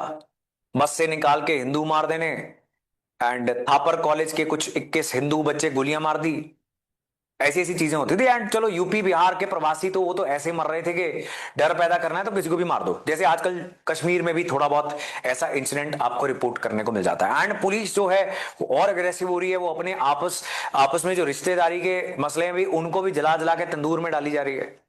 ऐसी पुलिस हो गई थी, right? They were extremely powerful, no one was controlling them, because अगर इनके ऊपर सवाल उठाया जाता तो कह रहे हैं पुलिस का मोराल डाउन हो जाएगा। और फिर एक डीआईजी थे अटवाल, जो गोल्डन टेम्पल माथा टेकने गए, ही वाज अ सिख, उनको वहां पे गोली मार दी, उनकी डेड बॉडी उठाने की कई घंटे किसी के अंदर हिम्मत नहीं थी। ये इंसिडेंट्स हो रहे थे उस समय। Can you imagine that? अभी यंगस्टर्स को पता होना क्यों जरूरी है, और यंगस्टर्स को अनफॉर्चुनेटली कुछ नहीं पता है, बिकॉज पिछली पीढ़ी को आप कहोगे कि मुझे हिंदू नहीं पसंद, मुझे सिख नहीं पसंद, they will shut you up, चाहे वो कोई भी हो, वो कहेंगे चुप रहो, तुम्हें पता ही नहीं, तुमने देखा ही कुछ नहीं, ऐसा कहेंगे ना। अगली पीढ़ी कहेगी कि बताओ मेरे को दो जी किसको गोली मारनी है। अगली पीढ़ी के सर पे खून सवार है, क्योंकि उन्होंने देखा ही नहीं कि क्या वो डार्क ईयर्स थे, right? The chief minister of Punjab was assassinated, then chief minister को ब्लो अप कर दिया गया, उड़ा दिया गया, बेअंत सिंह को, राइट? मतलब चीफ मिनिस्टर्स, प्राइम मिनिस्टर्स मर रहे हैं, कैन यू इमेजिन दैट? तो आम बंदा तो अपनी सेफ्टी सोचे ही ना। ऐसे में क्या होगा? Everybody wanted to flee out, जिसके पास पैसे थे वो कहते अपने बच्चों को बाहर जाओ जी, निकलो यहां से, ऐसे होगा। एंड यंगस्टर जो वर्किंग एज पॉपुलेशन होती है किसी भी कंट्री के लिए, किसी भी स्टेट के लिए, वो यहां से भागनी स्टार्ट हो गई। इज दिस क्लियर जी? ये कहानी क्लियर है? और सो अब ये क्या हुआ, time to time different grounds पे, अब ये जैसे गुजरात और महाराष्ट्र कह रहे हैं, यहां पर क्या हुआ कि नागा एरिया वो कह रहा है हमें अलग करो जी, नागास बहुत सारी ट्राइब्स हैं, वो कह रही हमें भी अलग करो, मीजो कह रहे हमें भी अलग करो, तो करते गए। अब कंट्री ने डिसाइड कर लिया कि under the banner of constitution of India अगर आप जायज तरीके से जो भी डिमांड कर रहे हो तो दे देंगे, अगर वो अनटिल अनलेस नेशनल सिक्योरिटी को थ्रेटन नहीं कर रही है। फॉर एग्जांपल आज भी बोडोलैंड की डिमांड है कि अलग स्टेट बना दो, भारत सरकार नहीं बनाती है, because it is situated at the chickens neck corridor. पता है आपको चिकन्स नेक कौन सी? 3 किलोमीटर है सर। हाँ, कहां पे, कौन सी स्टेट में? वेस्ट बंगाल।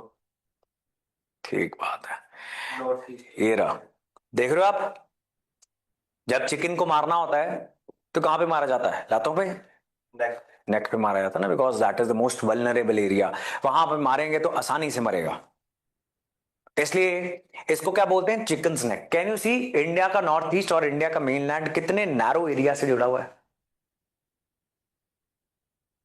तो यहां पर अगर वॉर हुई, अगर पाकिस्तान के साथ हमारी 2025 में वॉर हो सकती है तो हमारी चाइना के साथ भी तो हो सकती है। अभी सर रिसेंट न्यूज आई थी, चाइना ने नॉर्थ ईस्ट के उस अपने बॉर्डर वाली साइड हैवी मिलिट्री। हाँ, और भी बहुत कुछ कर रहा है चाइना। अब ये सारी अपॉर्चुनिटी मैं अगर सब्जेक्ट क्लासेस में आपको बताऊंगा ना, तो सब्जेक्ट क्लासेस में सिलेबस नहीं पूरा होता, तो कहां पे बताऊंगा? एग्जैक्टली यहां पे विलेजेस बन रहे हैं, नए गांव सेटल कर रहे हैं, सड़कें बनाई हैं, रेलवे लाइंस बनाई हैं, जो यहां पर आके इंडिया के बॉर्डर पे आके खत्म हो जाती हैं। अब आप बताओ क्यों बनाई हैं? कहां जाना है? कोई तो कारण होगा। अपना डिफेंस इक्विपमेंट यहां पर लेकर आना ना, तो किसी बात की तो तैयारी चल रही है। सो उसमें अगर इस चीज को काट दिया गया तो हमारा तो नॉर्थ ईस्ट गया। ठीक बात है। और इसीलिए बहुत जरूरी था बांग्लादेश के अंदर प्रो इंडिया सरकार, इंडिया की तरफ की सरकार होना, अब वो भी नहीं है। अदरवाइज हमने क्या किया था, हमने बहुत सारी रेलवे लाइंस यहां से बनवाई, इस तरीके से हमने नए नए कनेक्शंस एस्टैब्लिश करने स्टार्ट कर दिए। ठीक बात है। अब वो भी जाने नहीं देंगे हमें, वो बड़े बड़े नाराज हैं हमारे ऊपर। अब जिस प्राइम मिनिस्टर ने बांग्लादेश में रहते हुए यहां पर छुपे हुए सारे टेररिस्ट ऑर्गेनाइजेशन वो अरेस्ट करके हमें दे दिए, अब उसको हम नहीं बचाएंगे तो कौन हमारा साथ देगा आगे? नहीं ना देगा। कोई कह सकता है कि हमने क्यों रखी हुई है इनकी प्राइम मिनिस्टर? भाई क्योंकि हमारी नेशनल सिक्योरिटी उसने बिल्कुल इंश्योर कर दी, अपने देश की इकोनॉमी उसने बहुत तेज कर दी। ये तो फैनेटिक लोग, पागल लोग, सन की, देखा ही आपने वीडियो, अगर आप देखिए आपने जिसमें वो हिंदू को जलाया गया? नहीं देखी? अभी अभी भी न्यूज एप्स नहीं है आपके फोन में या खुल नहीं रही हैं? क्योंकि ये तो this was the biggest news. हाँ, इंडियन एक्सप्रेस है ऐप, द हिंदू है, नहीं है? देखो, अभी भी मैं बिना खोले आपको बोल सकता हूं, अगर आप खोलोगे ना यही न्यूज रहेगी। लो जी, अभी खोलिए आपके सामने आप, मैंने बांग्लादेश प्रोटेस्टर्स न्यूज नंबर 1 है कि नहीं है? आप नहीं देख रहे हो? आप अगर ये एक्सपेक्टेशन करके बैठे हो कि कोचिंग इंस्टीट्यूशन आपकी मम्मी जितना आपको प्यार करेगी आपके मुंह में खाना खिलाएगी, नहीं, ऐसा नहीं होगा। ऐसा नहीं होने वाला है भाई साहब। ये स्कूल कॉलेज की पढ़ाई नहीं है। कोचिंग इंस्टीट्यूशन जो बोले कि हम गारंटी देते हैं जी, है ना? वो कई बार होता ना, आप अपना बच्चा छोड़ दो जी, हम आईएएस बना के वापस भेजेंगे, ऐसे कैसे भेज देंगे भाई? बच्चा सो के नहीं उठ रहा तो कैसे बना के भेजोगे आप? How is that possible? यहां पर ये नहीं सीखना होता। यहां पे ऐसा नहीं ना सिखाया जाता कि ये देखो जी इसको अंडरलाइन कर लो और ये वाला क्वेश्चन आएगा, ये वाला क्वेश्चन आएगा, टिक मार्क करवा लो important questions. Nothing like that. आपको अपना दिमाग चलाना पड़ेगा, राइट? तो आपने सिर्फ ये सीखना तैयारी करनी कैसे है, बस। ये बात समझ रहे हो? आपका एनवायरमेंट न्यूज होना चाहिए, अच्छी न्यूज वो भी। ये बात समझ लो, इतना बड़ा इंसिडेंट है पूरी दुनिया में फैल गया, आपको नहीं पता लगा। तो मैं समझ गया कि आपका जो सोशल मीडिया भी अगर आप चला रहे हो वहां पर भी आपका एल्गोरिदम पे न्यूज नहीं आ रही है, नहीं आ रही है ना? इंस्टाग्राम चलाते हो आप सारे? हाँ, चलाते हो? जो चलाते हैं, आपने पहले तो इंडियन एक्सप्रेस, फर्स्ट पोस्ट, इन ऐसे आपने न्यूज आउटलेट्स को फॉलो करना है। ठीक बात है। यूट्यूब चलाते तो वहां पे करना है Indian express, the Hindu, first post. बात समझ रहे हो कि नहीं समझ रहे हो? मैंने आपको पहले बता दिया कि रिलायंट मत रहना किसी के ऊपर भी, किसी के ऊपर भी हो जाओ आप। मैं कहता हूं कि इस इंस्टीट्यूट को छोड़ दो, तीसरे पे लग जाओ, आप 10वें पे लग जाओ, आपका एक्सपीरियंस नहीं अच्छा होने वाला। अगर आप इस एक्सपेक्टेशन से बैठे हो कि सब बता दो जी, सब 100% बता दो और हम अपना बिल्कुल एफर्ट नहीं मारेंगे, ऐसा नहीं होता। This preparation is not like this. ठीक बात है। ये नेचर ऑफ प्रिपरेशन है जिसमें आप रटिफिकेशन नहीं करवाते, दिमाग में घोल के कुछ नहीं डालते, आप पर्सनैलिटीज ग्रूम करते हो, पर्सनैलिटीज। आप उसको सोचने की क्षमता वाला सिखाते हो, आप उसकी प्लेट पे मछली नहीं रखते। अंग्रेजी मुहावरा है, सारे वेजिटेरियंस नाराज ना हो जाएं, that you don't give a fish to eat, you teach them how to fish. ये बात समझ रहे हो? आप उनको सिखाते हो कि मछली पकड़नी कैसे है। ठीक बात है, समझ रहे कि नहीं समझ रहे? आपके टाइम, अभी आपके शेड्यूल्स अच्छे नहीं हुए हैं, मैं सच कह रहा हूं, सही कह रहा हूं मैं? गलत तो नहीं कह रहा मैं कुछ गलत नहीं कह रहा। आप हमारे साथ बहुत ट्रांसपेरेंसी के साथ जो डिस्कस करना चाहते हो कर सकते हो, अगर नहीं करोगे you are responsible for that. ठीक बात है। मतलब ये तो चलो पहले इनडिसिप्लिन खत्म करना और टाइम वेस्ट खत्म करना, इसके लिए तो कुछ डिस्कस भी नहीं करना, इसके लिए तो करना ही है। लेकिन अगर आप कुछ कर रहे हो, बहुत मेहनत कर रहे हो, नतीजे नहीं निकल रहे, ये बात डिस्कस होती है, राइट? कि मैं तो सर सुबह 4 बजे उठ के बैठ जाता हूं, पहले मैं ये देखता हूं, फिर मैं ये पढ़ता हूं, फिर मैं ये करता हूं, फिर मैं ये करता हूं, और नहीं हो रहे। आपसे टीचर्स भी इसीलिए समझने की कोशिश करते हैं बिकॉज ऐसे तो पता ही नहीं चलता। We can not help you. क्या हम आपकी मदद कर सकते हैं? हम नहीं कर सकते आपकी मदद, राइट? अभी मेरे को कुछ कुछ पता लग जाता है कि कर कुर नहीं रहे कुछ, इतना पता लग जाता है ना? लेकिन अब कर क्या रहे हैं ये तो भगवान ही जानता, फिर किधर ही सारा जीवन चला जा रहा है। जितनी क्लासेस में आप चीजें सीखते हो आपकी उतनी प्रोग्रेस हो जाती है, मतलब आप वो जाके पढ़ लेते हो, लेकिन फिर that's it, that is not how these things work. ठीक बात है जी। आपको मैंने लास्ट सैटरडे भी बोला था, शनिवार से शनिवार हो गया, देखो ऐसे ही बीतते जाएंगे उम्रें, जन्म से जन्म अगले जन्म में पहुंच जाएंगे। और सुधरेंगे नहीं, अगर आज नहीं सुधरे तो कल भी नहीं सुधरेंगे। ठीक बात है। वन सिंगल थिंग जो सक्सेस और फेलियर डिफाइन करती है, एक शब्द है, व्यापारी के लिए, दुकानदार के लिए, प्राइवेट नौकरी के लिए, सरकारी नौकरी के लिए, वो क्या है? डिसिप्लिन। क्या है? इसलिए बड़ा घिसा पिटा सा शब्द है, लेकिन 4 बजे उठना है तो उठना है। सर्दी आ रही है, बारिश आ रही है, लाइट है नहीं है, जिसने 4 बजे उठना है, अगर वो उठ लिया तो बाकी सारी चीजें उसकी अलाइन हो जाएंगी। मैं उठने की एग्जांपल दे रहा हूं आपको। तो मतलब आपके एक्सटर्नल फैक्टर्स आपको नहीं अफेक्ट करेंगे। ठीक बात है।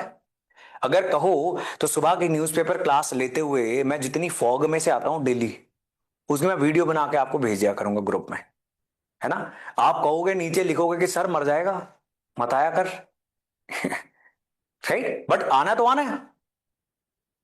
और यू आर नॉट डिसिप्लिन। जिसने पेपर में बैठना है वो डिसिप्लिन नहीं है, बताओ।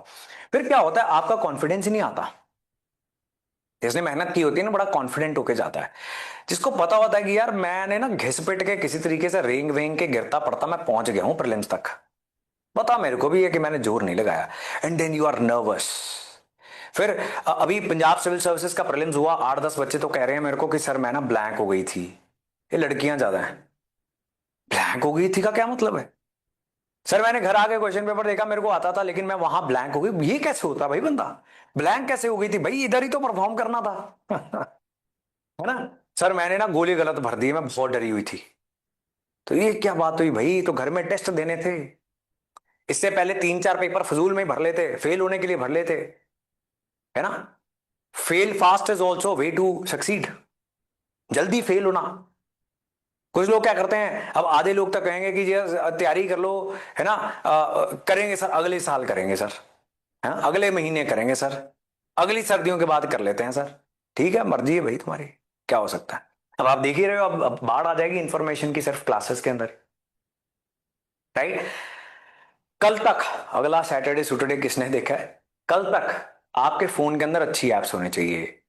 अगर आपका अटेम्प्ट 2 साल बाद है या और भी लंबी आप प्रिपरेशन लेके चले हुए हो, सो डजेंट मैटर। आप सोशल मीडिया चला रहे हो, मुझे उससे कोई फर्क नहीं पड़ता, लेकिन सोशल मीडिया पर आपको कुछ चीजें ऐसी दिखनी चाहिए जो आपकी तैयारी से अलाइंड है। ठीक बात है। आपको इतनी बड़ी जब न्यूज नहीं ना पता लगती तो फिर मेरे को चिंता की बात है, फिर मेरे लिए चिंता की बात है। फिर मेरे को ये 100% हो जाता है कि मैं यहां जितना मर्जी जोर लगा लूं, नतीजा ऐसे नहीं निकलने वाला। It is a team effort. सच बताओ, करोगे? Yes sir. यस और नो? यस। तो this is what you are suppose to do. यही सच है। ठीक बात है जी। चलो, अब क्या किया 1956 के कानून ने, ऐसे 3 हिस्सों में बांट दिया, ए बी और C. Can you see this? दिख रहा है आपको? ये 1950 में हमने किया था ए बी सी, 56 में स्टेट्स रीऑर्गेनाइजेशन एक्ट आ गया, उसमें हमने 14 स्टेट्स और 6 यूटीज बना ली। यहां पे क्या था? पार्ट ए बी और सी। अब this is not very important. कुछ फॉर्मर ब्रिटिश दिस प्रोविंसेस थे, कुछ प्रिंसली स्टेट्स थी, कुछ यूटीज थी। ठीक है, वो 6 साल के लिए हमने एक अरेंजमेंट की थी, टेम्परेरी सी अरेंजमेंट की थी। उसके बाद हमने 1956 के अंदर इस तरीके से उसको रीऑर्गेनाइज कर दिया। इज इज क्लियर जी? अब अकाली दल की मूवमेंट हो गई है जी। अब ये आपने यूट्यूब पे देखने हैं, वैसे मैंने आपको कहानी सुना दी। ठीक बात है। अब ये अभी तक तो बहुत ज्यादा इंपॉर्टेंट नहीं थे, लेकिन अब ये होता जा रहा है हर साल। क्यों होता जा रहा है? बिकॉज इंडिया कनाडा के रिलेशंस खराब हो गए थे पिछले 2-2.5 साल, जिसका कारण था Khalistan movement. Right. Hardeep Singh Nijjar, do you know yes sir. He was assassinated. अभी Usman Hadi has been assassinated in Bangladesh. उससे पहले पाकिस्तान के अंदर 2-3 बंदे ऐसे थे जो इंडिया के खिलाफ बातें करते थे। अब इंडिया काफी टाइम से विनती कर रहा था, राइट, कि जी हमारी हाई कमीशन लंदन पे लोग चढ़ गए हैं, उन्होंने तिरंगा फाड़ दिया, तो आप प्लीज कुछ करो। तो यूके की सरकार कहती थी कि जी freedom of speech and expression है, हम उसकी इज्जत करते हैं। फिर हम कहते थे कि हमारे मंदिर के बाहर किसी ने नारे लिख दिए हैं जी न्यूयॉर्क के अंदर, और कुछ श्रद्धालु पीट दिए गए, तो आप कुछ करो। तो फिर कह रहे हैं freedom of speech and expression है, हम कुछ नहीं कर सकते। तो इंडियन हाई कमीशन पे you will see a video, आपको दिखेगी। पहले तो होता था बाहर प्रोटेस्ट, उसके ऊपर चढ़ के तिरंगा उतारा, और फाड़ दिया। राइट, पैरों में तिरंगे को मसलना, उसको आग लगा देना। आपकी अगर जो भी डिमांड है, आपकी जो भी डिमांड है, आप अपनी डिमांड करते हो ना रेस, ऐसे ही करते हो आप कि आप दूसरे व्यक्ति को नीचा दिखाते हो। Is this the right way to protest? Nobody will say. No civilized person is going to protest in this manner. अब देखो हुआ क्या, ऐसी ही एक रेफरेंडम हो रहा था, रेफरेंडम इन न्यूजीलैंड। हाँ, न्यूजीलैंड के अंदर एक रेफरेंडम करवाया जा रहा था अबाउट खालिस्तान। हुआ क्या, वहां पे न्यूजीलैंड के वाइट रेसिस्ट लोग पहुंच गए और माइक लेके उन्होंने बोलना स्टार्ट कर दिया कि अपने देश वापस जाओ। वाइट रेसिस्ट लोग, right, because everybody is uncomfortable then. अगर हम अपनी स्टेट में, अपने प्रदेश में प्रवासियों को लेकर अनकंफर्टेबल हैं, तो हम भी किसी स्टेट या देश के अंदर प्रवासी हैं। तो अब क्या हो रहा है, शायद अब ये भारत सरकार तो नहीं मानती है कि हमने किया है, लेकिन शायद भारत सरकार की अति हो गई। भारत सरकार की अति होगी, भारत सरकार ने असैसिनेशंस करवानी स्टार्ट कर दी। शायद ऐसा हो सकता है, बिकॉज गवर्नमेंट ऑफ इंडिया नहीं मानती है। कनाडा और अमेरिका बोलते हैं कि इंडियन गवर्नमेंट ही है। ठीक है, तो इंडियन गवर्नमेंट ने बोला कि जस्टिन ट्रूडो भाई साहब आप फिर सबूत दो। सबूत नहीं थे, सबूत अभी तक उन्होंने पब्लिक नहीं किए, और फिर जस्टिन ट्रूडो को उनकी अपनी पार्टी ने निकाल दिया। ठीक बात है, जस्टिन ट्रूडो पता ना कनाडा का प्राइम मिनिस्टर था, और उसने क्या किया, जब Hardeep Singh Nijjar who was a Khalistani activist, उसकी असैसिनेशन हुई थी, तो उन्होंने बैक चैनल से, डिप्लोमेटिक चैनल से इस बात को रेज करना सही नहीं समझा। उन्होंने पब्लिकली मीडिया में बोल दिया, जो होता नहीं है देशों के बीच में। और इसके बाद फिर क्या होना था, ऑब्वियसली रिश्ते खराब होने थे। इंडियन गवर्नमेंट ने कहा कि सारे अपनी काउंसलेट खाली करो, जितने भी यहाँ पे आपका स्टाफ बैठा हुआ है वीजे लगा रहा है, वो सारे यहां से निकलो। वो सारे यहां से चले गए, वीजे लगने बंद हो गए। सारी इमिग्रेशन इंडस्ट्री पंजाब, हरियाणा, दिल्ली, चंडीगढ़, मोहाली की बंद हो गई, कोलैप्स कर गई। कनेडियन यूनिवर्सिटीज को बच्चे मिलने बंद हो गए, वहां पर यूनिवर्सिटीज कोलैप्स हो रही हैं, वहां पर बच्चा ही नहीं है, बिकॉज सारा इंडियन बच्चा पढ़ रहा था। इंडियन बच्चे से वो 20 टाइम्स फीस लेते हैं कनेडियन बच्चे के मुकाबले। Right, that was what was happening. अब उसके ये नतीजे निकले हैं। अब नया प्रधानमंत्री आया, वो थोड़ा सा प्रैक्टिकल है। ऐसे ही गुरपतवंत सिंह पन्नू की भी असैसिनेशन का प्लॉट इंडिया रच रहा था, ऐसा अमेरिका ने बोला, वो बीच में पकड़ा गया। राइट, अब ये उस्मान हादी बांग्लादेश के अंदर मरा है, पता आपको 2 दिन पहले। इसका भी मैंने एक शॉर्ट बनाया। कल ही ये न्यूज आई अखबार में, कल शाम तक वो वीडियो अपलोडेड थी चैनल के ऊपर। Usman Hadi was also anti Sheikh Hasina, जो प्रधानमंत्री वहां से भाग के इंडिया आई हुई है, एंड एंटी इंडिया। तो उसकी भी असैसिनेशन होगी। अब आप क्या बोलोगे, किसने की है? किसने की है? कोई भी कर सकता है, राइट। तो बांग्लादेश की अथॉरिटीज ने कहा कि जो मारने वाले हैं वो भाग के इंडिया चले गए। इंडियन गवर्नमेंट ने फिर कहा कि भाई प्रूफ दो, on what basis are you saying that. अभी तक तो वो नहीं आया, but that is what is happening. Is this clear? Clear है कहानी? नाराज ही हो गए लगता। लेकिन सबसे पुरानी जो इंसर्जेंसी है देश की, वो थी नागास की। सबसे पहले इन्होंने मांगी थी आजादी, और अब जाके इनके साथ पीस डील्स वगैरह साइन हुई हैं, और अब नॉर्थ ईस्ट भी शांत हो गया। ऑलमोस्ट सभी शांत हो गए हैं, बिकॉज यूपीएससी के सिलेबस में जो लिखा हुआ था वो बात बिल्कुल सच है कि linkages of development with extremism.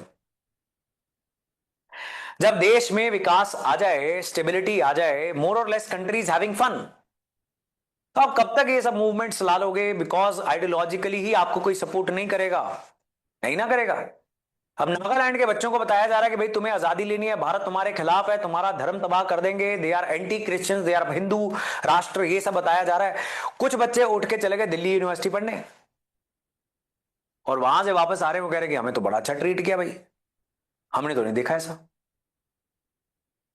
And फिर इंटरनेट आ गया, उनको पता लगना स्टार्ट हो गया कि इंडिया तो चौथी सबसे बड़ी इकोनॉमी बन गया, per capita incomes are rising, बड़े शहरों में क्या कुछ हो रहा है, आईटी सेक्टर में जॉब अपॉर्चुनिटीज हैं, अच्छी शिक्षा लेकर क्या हो सकता है। अगर आप बाहर जाते हो एंड वहां पर जाकर बताते हो कि आप एक इंडियन हो, you get a lot of respect. And these movements started dying down. Ideologic विचारधारा के आधार पर जो ऐसी मूवमेंट्स चल रही थी, उनको नया बंदा ही नहीं मिलेगा जिससे गोलियां चलवानी है, जिससे नारे लगवाने हैं, जिससे पत्थर बजवाने हैं।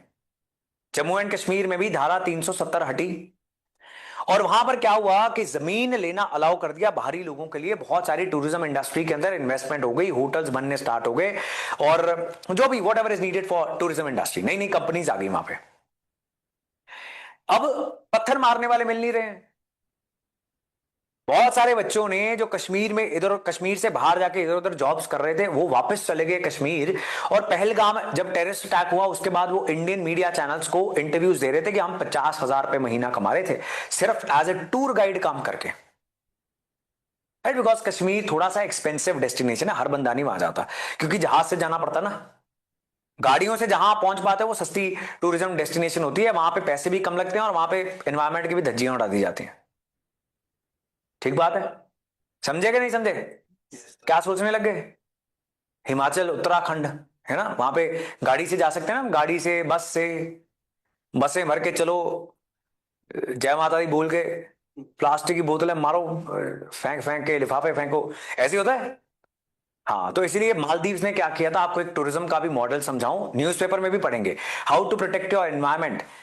आप टूरिज्म बंद तो नहीं कर सकते ना, कि टूरिस्ट गंद मचा रहा है तो टूरिज्म बंद कर दें। तो मालदीव्स ने क्या किया कि अपना एनवायरमेंट भी बहुत जरूरी है, उन्होंने कहा कि सिर्फ महंगे टूरिस्ट बुलाएंगे। राइट, सरकार ने कहा कि मिनिमम इतना तो चार्ज करना पड़ेगा आपको, इससे सस्ता आपने टूरिस्ट मंगवा लिया तो बहुत रश पड़ जाएगा, बहुत रश आ जाएगा, human beings, too many human beings, too much burden on the environment. तो अगर टूरिज्म कम से कम हिमालयन स्टेट्स के अंदर एक्सपेंसिव कर दिया जाए, a lot of good people will come. Not that rich people are good, ऐसा नहीं बात है, but they will have to pay for everything that they are doing. उनको पैसे देने पड़ेंगे, एंट्री पे पैसे देने पड़ेंगे, एनवायरमेंट का अलग टैक्स लगा दो, सिर्फ इलेक्ट्रिक गाड़ियां अलाउ कर दो, तो आप थोड़ा सा डिफिकल्ट बना देते हो घूमना फिरना, और एटलीस्ट फिर एनवायरमेंट बचा रहता है। ठीक बात है जी, इज इट क्लियर? नेक्सलिज्म की काफी कहानी हमने न्यूज़पेपर्स में डिस्कस की है, वो इंटरनल सिक्योरिटी में भी होगी, क्योंकि 31 मार्च 2026 इज द डेट जो होम मिनिस्टर ने कहा हुआ है कि नक्सलवाद देश से खत्म हो जाएगा। ऐसी पब्लिक अनाउंसमेंट जब कोई राजनेता कर देता है तो वो अपने आप को फंसा लेता है, तो अब करना ही पड़ेगा। और इसलिए वो इतने नक्सलवादियों को गोलियां मारनी स्टार्ट कर दी और सरेंडर की अपॉर्चुनिटीज भी साथ में दी, कि बहुत सारे नक्सलवादी, सबसे बड़े बड़े जो लीडर्स थे, या तो उन्होंने सरेंडर कर दिया या वो मारे गए। अब बचे हुए हैं 2-3, वो भी मारे जाएंगे। ठीक बात है जी, इज इट क्लियर? हाँ या ना?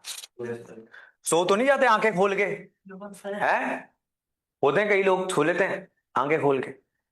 माउंटेनियस रीजन्स कहां चले गए? पंजाबी सूबा मूवमेंट के बाद हिमाचल बन गए, and that became a different state. इसके बाद नॉर्थ ईस्ट के अंदर बहुत सारी स्टेट्स बन गई, Manipur, Tripura, all these, Mizoram, Arunachal Pradesh, Goa. So states बनती गई। This is a very continuous journey, हर बंदे के अपने अपने कारण थे।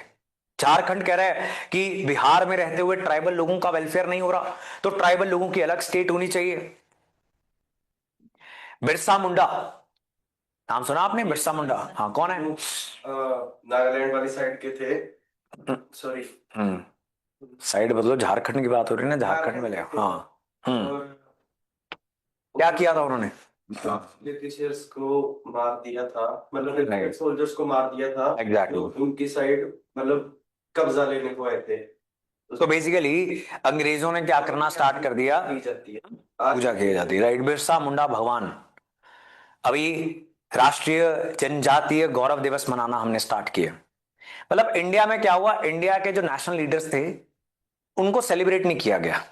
आपको बिरसा मुंडा के बारे में कुछ कुछ पता है, यू नॉट वेरी श्योर। अंग्रेजों से सबसे पहले टक्कर लेने वाले बंदे ये थे, है ना। वीर बाल दिवस अब हमने मनाना स्टार्ट किया, हालांकि अकाल तख्त साहब ने कहा है कि उसका नाम चेंज करो।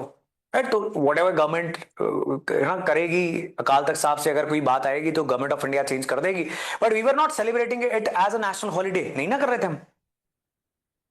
तो ये तो कहानियां बताने वाली अपने बच्चों को और सारे देश को। बिरसा मुंडा कौन थे, शिवाजी मराठा कौन थे, गुरु गोविंद सिंह कौन थे, ये लीडर्स ही नहीं हमारे आज भी शहरों के नाम किसके नाम के ऊपर है? डलहौजी, मसूरी, तो कब्जा लेने आए थे। ये तो कब्जा करने वाले लोग थे ना, ये तो उनके अफसर है। तो यहां पर मार धाड़ करके कब्जे लेके वहां छुट्टी मनाने जा रहे थे, हम भी वहीं जा रहे हैं। कुछ लोग कहते हैं कि नाम चेंज करने से क्या होगा, बात तो सही है, क्या होगा, लेकिन भाई अपने माथे के ऊपर उसका ठप्पा भी क्यों लगवा के घूमना। जिसने जलियांवाला बाग किया, जिसने 40-40 लाख इंडियंस भूखे मार दिए, उसका ठप्पा क्यों लगवा के घूमना। ये भी तो बात सही है। दैट इज ऑल्सो, अपना कल्चर भी रिक्लेम ना करें, राइट। तो बिरसा मुंडा एक बड़े जबरदस्त लीडर है। अब झारखंड जो स्टेट है वहां पे बहुत सारे ट्राइबल्स हैं। शिबू सोरेन, हेमंत सोरेन, ये आज भी एक पॉलिटिकल पार्टी है, वहां के मुख्यमंत्री हैं। हालांकि अब तो कुछ ज्यादा बढ़िया काम नहीं कर रहे in my point of view, लेकिन इन्होंने एक मूवमेंट स्टार्ट की थी जिससे बिहार से अलग होकर एक ट्राइबल स्टेट बनाया गया। उत्तर प्रदेश से हिली एरियाज ने कहा कि हमें अलग करो, तो वो उत्तराखंड हो गया। ऐसे छत्तीसगढ़ में जहां पर बहुत नक्सलवाद भी था, ट्राइबल्स भी थे, एंड दे सेड कि यहां पर बहुत रिसोर्सेज भी हैं, तो हमारी स्टेट भी अलग होनी चाहिए। तो क्या स्टेट्स होनी चाहिए, क्या ज्यादा स्टेट्स होनी चाहिए या कम स्टेट्स होनी चाहिए। आज इंडिया का मैप आपको पता ना, एटलस है तो खोल सकते हो। इंडिया का मैप, उत्तर प्रदेश देखा आपने कितना बड़ा है, सर पंजाब छोटा सा है ना। तो लोकसभा में सीट्स किसकी ज्यादा होंगी, यूपी की होंगी। तो ज्यादा इंपॉर्टेंट कौन होगा इंडिया के लिए, इंडिया के पॉलिटिक्स के प्रधानमंत्री कौन बनाएगा, यूपी बनाएगा, है ना। तो ज्यादा स्टेट्स होनी चाहिए, कम स्टेट्स होनी चाहिए, बताओ। What ever your argument is, reasons देने हैं आपने उन आर्ग्यूमेंट्स के। ना ज्यादा होनी चाहिए ना ज्यादा कम होनी चाहिए। हम्म। ज्यादा कम होंगी सो सर वही है, हर आइडियोलॉजी के लोग होंगे हम्म। स्टेट में। सो वहां पर ये हर कोई अपनी डिमांड करेगा। बट अगर सर ज्यादा हो तो मैनेज भी करना ही होगा उन्हें। अलग अलग स्टेट, फिर अलग अलग स्टेट में, छोटी छोटी स्टेट में देखना पड़ेगा कि उधर किस चीज की नीड है, किसकी। तो उसकी जगह अगर हम जैसे कि अभी इंडिया में मतलब ठीक ठीक रखना, ज्यादा कम ना ज्यादा ज्यादा, तो ठीक है। हर साइड से मैनेज हो जाएगा। अब देखो ये इंडिया है ना, ये इंडिया है, ये कुछ स्टेट्स हैं जिनकी आज भी डिमांड है। अब आप ये देखो, ये इतना बड़ा उत्तर प्रदेश है, मुख्यमंत्री कितने हैं उत्तर प्रदेश के, एक है ना, कौन है, योगी आदित्यनाथ। योगी आदित्यनाथ, एक ही मुख्यमंत्री है ना, जिसको यहां से लेके यहां तक मैनेज करना है। एजुकेशन मिनिस्टर कितने होंगे, एक ही होगा। हेल्थ मिनिस्टर कितने होंगे, एक ही होगा। And then you go to let's say Himachal, वहां पे भी मुख्यमंत्री कितना है, एक। तो ज्यादा बेटर मैनेजमेंट कहां पर हो पाएगी, एजुकेशन की, हेल्थ केयर की, वो तो यहां पे होगी ना, राइट। थ्योरी में बात कर रहे हैं हम, असल एग्जांपल्स नहीं सोचनी। अब आप असल एग्जांपल सोचोगे ये वाला तो कुछ कर नहीं रहा जी, ये कर रहा है, वो एक अलग बात है। पॉलिटिकल विल जो है, नियत जो है, वो अलग चीज है, उसको नहीं हम देख रहे। लेकिन आप इतनी बड़ी स्टेट जो है, एक पूरे पूरे देश जितनी स्टेट जो है, उसको मैनेज करना डिफिकल्ट है, फिर वहां पर पॉपुलेशन भी बहुत ज्यादा है, ठीक बात है। अब देन ये जो छोटी छोटी स्टेट्स हैं, देखो ये छोटी छोटी, मिजोरम, त्रिपुरा, मेघालय, ना ये पॉलिटिकली रेलेवेंट है। और इसीलिए क्या हुआ, आज तक इन सभी स्टेट्स की जो नेशनल कैपिटल हैं वो भी रेलवे से नहीं जुड़ी गई, अब जुड़ रही हैं for the very first time. इनकी राजधानी तक रेलवे नहीं है, तो आप आगे के शहर तो भूल ही जाओ ना। अब ये क्यों नहीं है, यहां पर डेवलपमेंट क्यों नहीं हुई। अब हमारे पास एक मिनिस्ट्री है for the development of north east region, donor. आज वो मिनिस्ट्री बनाई है हमने, पहले नहीं थी। क्यों, क्योंकि ये बहुत पीछे छूट गया इलाका, because they were not politically very important also. In a country where some states are very big, very populated, West Bengal, UP, Maharashtra, तो सारा का सारा ध्यान जो है इधर ही तो होगा, मोस्ट सरकारों का, राइट। फिर मैनेज करना भी बड़ा डिफिकल्ट होता है बड़ी स्टेट्स को। और अब आबादी तो बढ़ रही है, आबादी तो बढ़ती ही जाएगी, जो बड़ी स्टेट है उसकी और पॉपुलेशन हो रही है, and we are not able to manage the states. और जिले बनते हैं, बनते कि नहीं बनते, हर कुछ साल में नए नए जिले हर स्टेट घोषित कर देती है। अब लेटेस्ट पंजाब में बना अनंतपुर साहिब, है ना, अनाउंसमेंट हुई है, अभी बन जाएगा, जो भी लीगल रिक्वायरमेंट्स होंगी। अब वहां पर बना है, अनंतपुर साहिब बना है, तो नए जिले बन रहे हैं, नई स्टेट्स भी होनी चाहिए। इन थ्योरी तो यही बात है ना। हाँ, हम ये कह रहे हैं कि भारत सरकार के लिए मैनेज करना डिफिकल्ट हो जाएगा, राइट। लेकिन ज्यादातर जो इंपॉर्टेंट काम है वो कॉन्स्टिट्यूशन ने किसको दिए हुए हैं? वो स्टेट को दिए हुए हैं। स्टेट सब्जेक्ट्स हैं education, health care, law and order, ये सारी चीजें जो बेसिक सहूलतें प्रोवाइड करनी है, अर्बनाइजेशन, अर्बन लोकल बॉडीज को चलाना, ये सारा कुछ स्टेट सब्जेक्ट्स हैं कॉन्स्टिट्यूशन की लिस्ट में, स्टेट लिस्ट में। और एक मुख्यमंत्री वो कर ही नहीं पा रहा, राइट। आप देखो, अदरवाइज हम क्या बात करते हैं कि हम अपनी राजनीति को एक्सेसिबल बनाने की कोशिश कर रहे हैं कि एक मेंबर पार्लियामेंट है, एक एमएलए है, एक आपके मोहल्ले के अंदर काउंसलर भी होगा या फिर पंचायत मेंबर होगा। क्यों? क्योंकि आपके नजदीक होना चाहिए ना। फिर आपका मुख्यमंत्री तो बहुत दूर है। आप अगर हो ईस्टर्न यूपी के अंदर, मुख्यमंत्री बैठा हुआ लखनऊ में। अब इसका नतीजा क्या निकला? हमारी सभी स्टेट्स के अंदर बहुत ज्यादा रीजनल वेरिएशंस हैं। फॉर एग्जांपल मराठा की बात करते हैं, महाराष्ट्र की बात करते हैं, तो दिस रीजन इज फाइन। और इसमें भी यहां पर मुंबई वगैरह जो है, पुणे है, नागपुर है, वो तो बहुत ही अमीर है। मराठवाड़ा और विदर्भ जो है, यहां पर देश में सबसे ज्यादा फार्मर सुसाइड्स रिपोर्ट किए जाते हैं। ये क्या, ये क्या हुआ? Right, what is the reason of this? Similarly eastern UP बेहद गरीब है, वेस्टर्न यूपी बहुत अमीर है। पंजाब, हरियाणा और वेस्टर्न यूपी जो है, यहां पर ग्रीन रेवोल्यूशन हुआ एंड यहां पर सारे जाट्स डोमिनेट करने लग गए और सारे मुख्यमंत्री इन स्टेट्स के यहीं से आते हैं, मोस्ट ऑफ देम। ठीक बात है। यहां पर मराठास आते हैं चीफ मिनिस्टर्स, तो आपको बड़ी सारी लेयर्स दिखेंगी ये कैसे चीजें ऑपरेट कर रही हैं। अब आप पंजाब की बात कर लो, सदर्न पंजाब जो है बहुत गरीब है, मालवा जो साउथ है बहुत गरीब है, border areas very poor, right. Bihar के बॉर्डर बेल्ट जो है, वहां पे ऐसी कम्युनिटीज रहती हैं जहां पर जब खाने की कमी हो जाती है, बरसात नहीं होती, बाढ़ आ जाती है, वो जानवर मार के, चूहे छिपकली मार के खाने लग जाते हैं, right. So it is one thing is very clear कि विकास जो है वो हर एक जगह पे नहीं पहुंच पा रहा। अब स्टेट बनानी इतनी आसान भी नहीं है, लेकिन जो तेलंगाना भी बना था, यहां पर तेलंगाना बना, उसकी भी यही शिकायत थी, ठीक है हम सब तेलुगु हैं, बन गई, इनका कोस्टल आंध्रा और रायलसीमा जो है, इनका सारा विकास होता है, हमें कुछ नहीं मिलता। तो अगेन देखो, लोगों के अंदर ये एक डेवलपमेंट की कमी की भावना है। Now this is the new India, जो ये नहीं कह रहा कि मेरे को भाषा के आधार पे दो, मेरे को धर्म के आधार पे दो, मुझे ट्राइब के आधार पे दो। वो क्या कह रहा है कि मेरे को विकास चाहिए जी, मेरे बच्चे को नौकरी दो। क्वालिटी ऑफ लाइफ कैसे सुधरेगी? करप्शन कब कम होगी? Now these are the new demands. ठीक बात है, यस और नो? अब सरकार ने इसके लिए एक हल भी निकाला, वो क्या था? Aspirational districts programme. सरकार कहती कि सरकार भी, अभी क्या हुआ 2015 के अंदर पहला काम जो मोदी सरकार ने किया था वो क्या था? प्लानिंग कमीशन बंद की, राइट। वो भी आप समझोगे क्यों, लंबी कहानी है। प्लानिंग कमीशन बंद कर दी और क्या बना दिया? नीति आयोग। नीति आयोग का क्या काम था कि ऑर्डर देने बंद करो, मदद करो, क्योंकि अब हम सोशलिस्ट सरकार नहीं ना रहे हैं, अब पब्लिक सेक्टर नहीं है, तो प्लानिंग क्यों करी जा रहे हैं हम? प्लानिंग मैंने बताया था ना कौन करता है, सोशलिस्ट। तो अब क्यों कर रहे हैं? अब तो सारा कुछ प्राइवेट सेक्टर है, अब सिर्फ दिशा दो, एनेबलिंग एनवायरनमेंट क्रिएट करो। तो नीति आयोग ने कहा कि जी आप भेज देते हो महाराष्ट्र को पैसे, वो सारे इधर लग जाते हैं, क्योंकि यहां के लोग इलेक्शंस में भी पैसा देते हैं, यहां पर इंडस्ट्री है, यहां पर अमीर लोग हैं, पॉलिटिकली पावरफुल लोग हैं, वही मांग लेंगे, उनको ही मिलता जाएगा, इनके हाथ कुछ नहीं जा रहा, नहीं जाएगा। तो इसलिए आप एस्पिरेशनल डिस्ट्रिक्ट्स आइडेंटिफाई करो, 100 सबसे गरीब जिले पूरे देश के, और उन पे फोकस करो। अच्छा आइडिया कि नहीं है? Yes, sir. तो ईस्टर्न यूपी, बिहार के कोस्टल रीजन्स नेपाल के साथ लगते हुए, उनको अब जाकर फोकस मिलेगा, अटेंशन मिलेगी। एस्पिरेशनल डिस्ट्रिक्ट्स प्रोग्राम का बड़ा अच्छा रिजल्ट आया।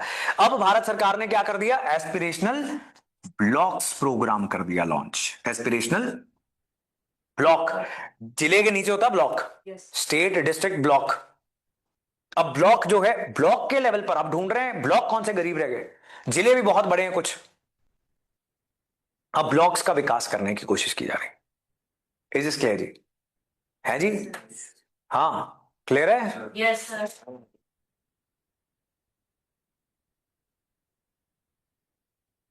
ऑलराइट जी। अब देखो ये कुछ रीसेंट बातें कर लेते हैं, पोस्ट इंडिपेंडेंस हिस्ट्री तो यहाँ पे खत्म हो जाती है कि 1971 के अंदर हिमाचल बन गया था स्टेट।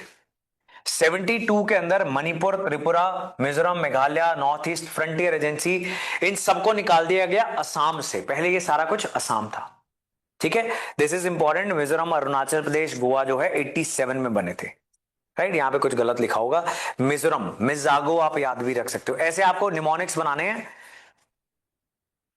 मिजोरम, अरुणाचल, गोवा, है। निमोनिक्स मेमोरी ट्रिक से चीजें याद रहेंगी, अदरवाइज नहीं याद रहेंगे, ठीक है।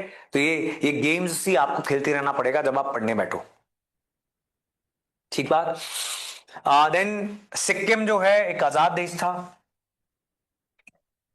वो इंडिया का पार्ट बन गया। 87 में कुछ और स्टेट्स बन गई, एंड देन पॉलिटी में आप बड़े डिटेल में करोगे। 1991 के अंदर दिल्ली जो है और उसके आसपास के इलाके को नेशनल कैपिटल टेरिटरी बना दिया गया। एनसीआर बोलते हैं जिसको हम, Delhi NCR. NCT is the legal name. Noida, Ghaziabad, Gurgaon, ये सारा कुछ आता है। ऐसा कब करना पड़ता है? जब दिल्ली जो है या किसी भी शहर के ऊपर बहुत ज्यादा बर्डन बढ़ जाता है, वो शहर ले नहीं पाता, फिर आसपास सैटेलाइट टाउन्स बनने स्टार्ट हो जाते हैं। कौन से टाउन्स? Satellite towns. चंडीगढ़ का सैटेलाइट टाउन बताओ। मोहाली। मोहाली, न्यू चंडीगढ़, न्यू मुल्लांपुर, जो भी उनके नाम हम रख रहे हैं। Panchkula is also. चंडीगढ़ का बर्डन टेक ऑफ करने के लिए जब शहरों के विकास किए जाते हैं, ठीक बात है। अब चंडीगढ़ मोहाली से भी फैल रहा है, तो अब क्या कर रहे हैं? मोहाली के आसपास लगते हुए जिले, उनके कुछ कुछ गांव मोहाली में डाल रहे हैं, right. So this is what happens. अब Chandigarh is a plant city. Chandigarh एक प्लांट सिटी है, वो आपको दिख जाता है ना? दिखता है कि नहीं दिखता? Yes sir. आप में से कोई चंडीगढ़ से तो नहीं है, लेकिन हो सारे चंडीगढ़ में। तो आपके शहर में और इस शहर में जमीन आसमान का अंतर होगा, यस है ना। यहां पर ट्रैफिक नहीं लग रहा। आई थिंक सेकंड या first highest density of vehicles है। व्हीकल डेंसिटी की बात करते हैं तो चंडीगढ़ में पहले या दूसरे नंबर पे है, दिल्ली के बाद आई थिंक दूसरे नंबर पे है। यहां पे ट्रैफिक नहीं लग रहे, आप निकलो जिधर मर्जी से निकल जाओ, थोड़ी देर में ट्रैफिक में फंसे होगे। ऐसे होता ना, सड़क, चंडीगढ़ निकलते ही सड़क। क्यों? कारण प्लानिंग, प्लान्ड अर्बनाइजेशन नहीं हुई है। हैपहैज़र्ड अर्बनाइजेशन, बिना किसी सिर पैर की अर्बनाइजेशन हो रही है, राइट। एंड हेंस वी सी की प्रॉब्लम्स क्या उसके निकलते हैं। देन मैंने आपको बता दिया कि उत्तरांचल बनाया गया, बाद में इसका नाम उत्तराखंड कर दिया गया। झारखंड, छत्तीसगढ़ जो यूपी, बिहार और एमपी से निकाल दिए गए। देन उसके बाद भी तेलंगाना विकास के आधार पर ये भी बनाया गया, because they were also not happy. So 2000 में ये 3 बने। 2014 में कौन बन गया? तेलंगाना। एंड 2019 में जम्मू एंड कश्मीर और लद्दाख, इन दोनों को यूनियन टेरिटरी बना दिया गया। अब लेटेस्ट क्या किया गया है? UT of Jammu and Kashmir को उनकी लेजिस्लेटिव असेंबली दे दी गई है, यानी वहां पर भी एक मुख्यमंत्री है। और कौन कौन सी यूनियन टेरिटरीज हैं जहां पर मुख्यमंत्री है? दिल्ली। दिल्ली और ना, it's not a UT, Goa state है। नहीं, पुडुचेरी। दिल्ली, पुडुचेरी और जम्मू एंड कश्मीर। लद्दाख नहीं, लद्दाख में तो नहीं है। इसीलिए तो वो कौन है, फुनसुक मांगड़ू, सोनम वांगचुक, उसको जेल में डाला हुआ ना, यही सब तो मांग रहा था। लेकिन मांगते मांगते नेपाल के प्रोटेस्ट में जो हुआ है उसकी बात कर दी। ये तो डेंजरस बात है ना, वहां पे प्रधानमंत्रियों की, एक्स प्राइम मिनिस्टर्स की बीवियां मार दी हैं प्रोटेस्टर्स ने। आप यहाँ पे ऐसी स्पीच दे रहे हो तो सरकार ने उठा लिया हुआ है। लेकिन he was also demanding what statehood चाहिए जी, सिविल सर्विसेज में रिजर्वेशन चाहिए, नौकरियों में रिजर्वेशन चाहिए, ऐसी बहुत सारी डिमांड्स कर रहा था वो, राइट, जो जायज भी थी। बिकॉज अगेन ट्राइबल इलाका है, जिन स्टेट्स के अंदर ट्राइब्स हैं वहां पर वो थोड़े अपने कल्चर को लेकर सेंसिटिव है, बिकॉज बहुत अलग कल्चर है, ठीक है। ऐसी स्टेट्स के अंदर आपको ये भी लगता है, ये भी दिखता है कि जमीन खरीदने के ऊपर पाबंदियां होती हैं। हिमाचल में जैसे आपके करीब, मेघालय में, लद्दाख में आप जमीन क्यों नहीं खरीद सकते? बिकॉज बहुत अलग कल्चर है। अब देखो वहां पर एक हट्टी ट्राइब है हिमाचल के अंदर, जो जमीन का बंटवारा ना हो इसके लिए 2 भाइयों की बीवी सेम होती है। ये नहीं ना पता था आपको? पता था सर, मैंने सोशियोलॉजी में पढ़ा था। हाँ, तो हट्टी ट्राइब है। सारे देश के अंदर वायरल न्यूज हुई थी लास्ट ईयर, 6-7 महीने पहले ऐसी एक खबर बनी थी। Right? So that is how sensitive they are for their culture. बहुत सारी ट्राइब्स होती हैं जिसमें शादी के बाद जो है बीवी भी पति के घर नहीं जाती है। कौन जाएगा? पति। पति बीवी के घर जाएगी।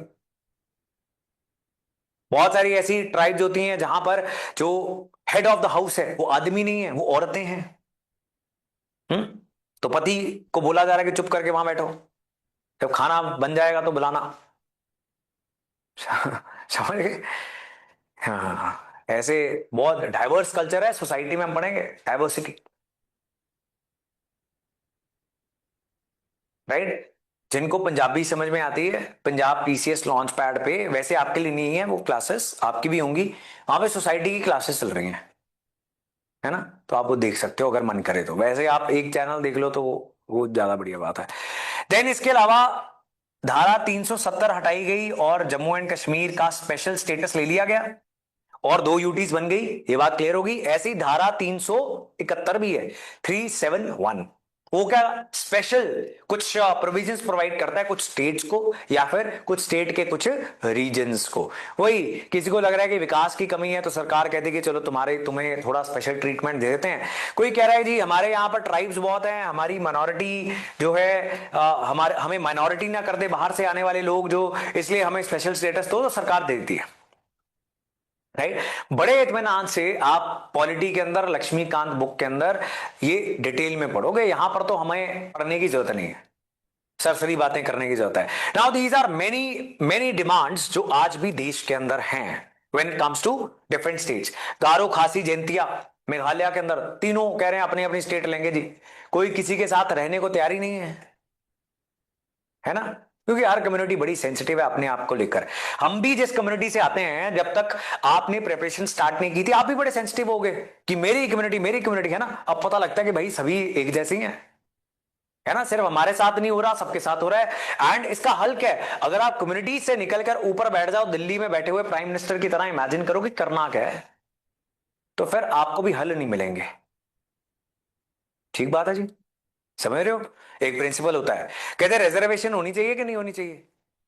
तो जवाब देने से पहले आपने क्या करना है? आपने इमेजिन करना है कि अभी आपका जन्म नहीं हुआ, अभी जन्म नहीं हुआ, आप भगवान के पास बैठे हुए, भगवान कहता है कि ये ले कानून लिख, तो आपने लिखना है। तो आप पूछ रहे भगवान से, भगवान जी कि मैं कौन से धर्म में और कौन सी जाति में जाने वाला हूं, और मैं आदमी होऊंगा कि औरत होऊंगा, और कहीं मैं डिसेबल्ड तो नहीं पैदा होने वाला, क्या मैं ट्रांसजेंडर भी हो सकता हूं? भगवान कहता है ये बाद में बताऊंगा, पहले तो लिख। अब जो कानून आप लिखोगे ना वो बड़ा फेयर कानून होगा, वो बड़ा न्यायपूर्ण कानून होगा, क्योंकि आपको पता नहीं है ना। आप अगर एक आदमी के रूप में सोच रहे हो तो आप कहोगे कि यार 33% रिजर्वेशन औरतों को क्यों दे दी, नहीं होनी चाहिए, तो आप खुद औरत हो सकते हो। अगर ये सोच के आप लिखोगे तो फिर आपको दिखेगा कि नहीं यार औरतों के साथ गलत होता है। Getting my point? फिर आपको दिखनी स्टार्ट होती हैं। तो आपने एज एन एडमिनिस्ट्रेटर भी जब बैठना है, जब आपने प्रशासन में बैठना है, तो आपसे यही उम्मीद है कि आप ऐसा कानून लिखो, ऐसा एडमिनिस्ट्रेशन करो दैट अभी आपको पता नहीं है, आपकी आंखों के ऊपर पट्टी बंधी हुई है, आप अपना धर्म, जाति, अपने बायसेस, अपने प्रेजुडिसेस घर छोड़ के आए हो। ठीक बात है?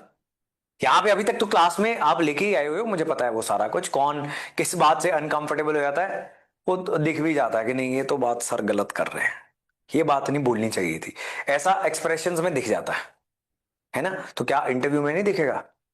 दिखेगा, साफ साफ दिखेगा जी, कौन किस बात को लेकर अनकंफर्टेबल हो जाएगा। एंड आपका नाम और आपका सरनेम भी उनके सामने होगा, आपकी स्टेट भी उनके सामने होगी, so they will be asking questions related to that. State BCS में तो क्या होता है, नाउ दिस गाय, क्या नाम है इसका, नाम पढ़ो, सचिन पाठक। सचिन पाठक। हाँ, पाठक क्या होते हैं? ब्राह्मण होते हैं। ब्राह्मण होते हैं। तो इससे 45 मिनट इसकी ग्रिलिंग हुई थी related to operation blue star. 45 minute की, सही हुआ था कि गलत हुआ था, अब क्या बोले? हाँ, उसके बाद इसने जो भी आंसर दिया बड़ा अच्छा डिप्लोमेटिक आंसर दिया। एंड देन दे सेड कि जो अयोध्या राम मंदिर में हुआ है, बाबरी मस्जिद गिराई गई थी, क्या वो सही हुआ था गलत हुआ था? उसके बाद कहते कि अगर कोई राम मंदिर के ऊपर इसी तरीके से टैंक चढ़ा दे जैसे ऑपरेशन ब्लू स्टार में गोल्डन टेम्पल में हुआ था, तो क्या आपको कैसा लगेगा? निकल आएगी ना, भावना निकल आएगी आपकी किसी ना किसी साइड की, और वहीं आप गए, यू आर आउट।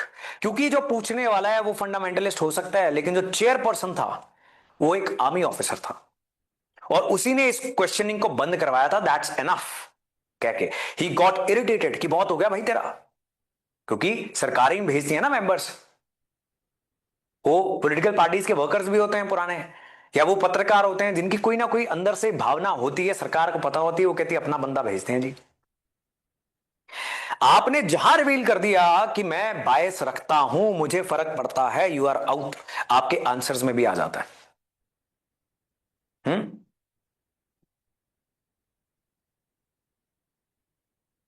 तो आपने अपनी बायसेस छोड़नी है, ठीक बात है जी। Alright, so that was a story till now. अगली कहानी है इंडिया की विदेश नीति कैसे बनी, फॉरेन पॉलिसी। फॉरेन पॉलिसी क्या होती है? किसी ने इंटरनेशनल रिलेशंस पढ़ा अभी तक? अच्छा, अपने सब्जेक्ट में कहां पढ़ा है? कॉलेज में? हाँ, वीडियो में देखा था लॉन्च पैड आईएएस की। राइट। अब इंटरनेशनल रिलेशंस का ऑब्जेक्टिव क्या होता है? फॉरेन पॉलिसी का क्या ऑब्जेक्टिव होता है? देश की ऑब्जेक्टिव क्या होता है? दो शब्द हैं, इसका जवाब दो शब्द हैं ना।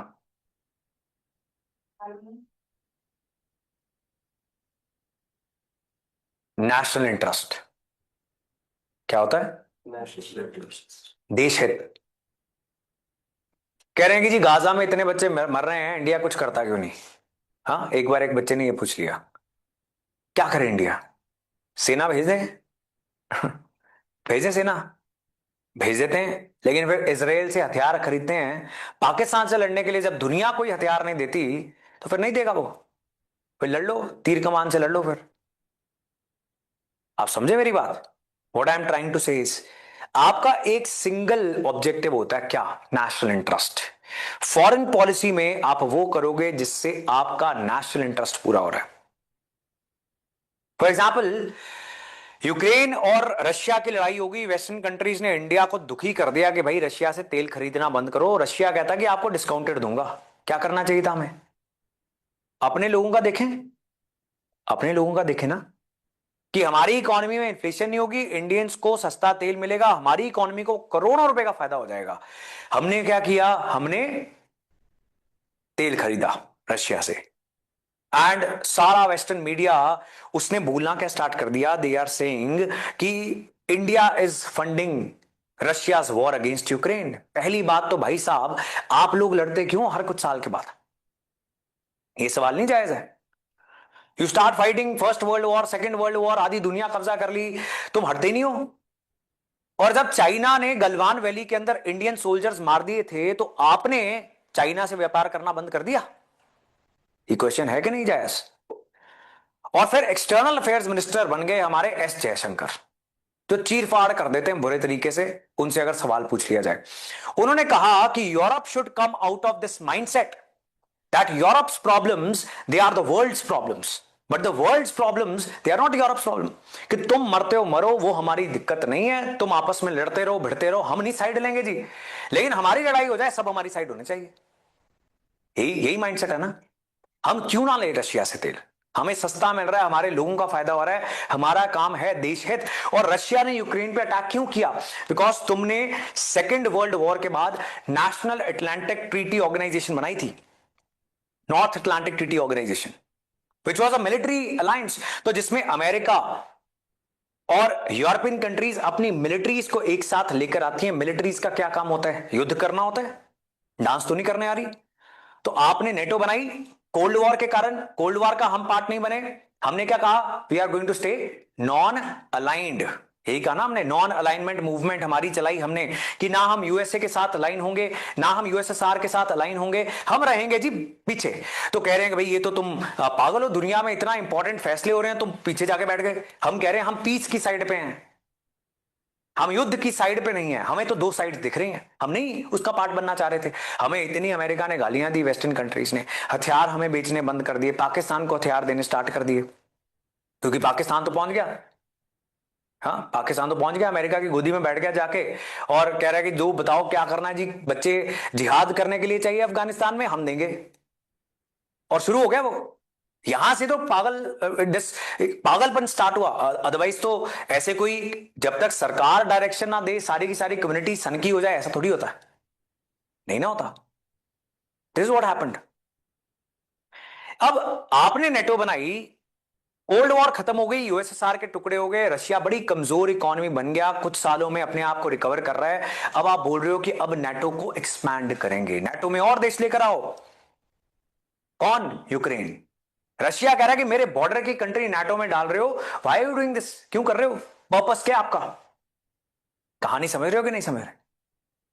रशिया ने कहा कि अगर ये होगा it will be against our interest और हम एक्शन ले सकते हैं। दे सेड कि इसको इग्नोर करो। राइट, इसमें बचा क्या है? यूएसएसआर टूट गया, इतना सा रशिया है, इतनी सी इकोनॉमी है इसकी, सो इग्नोर हिम, यूक्रेन तू आ।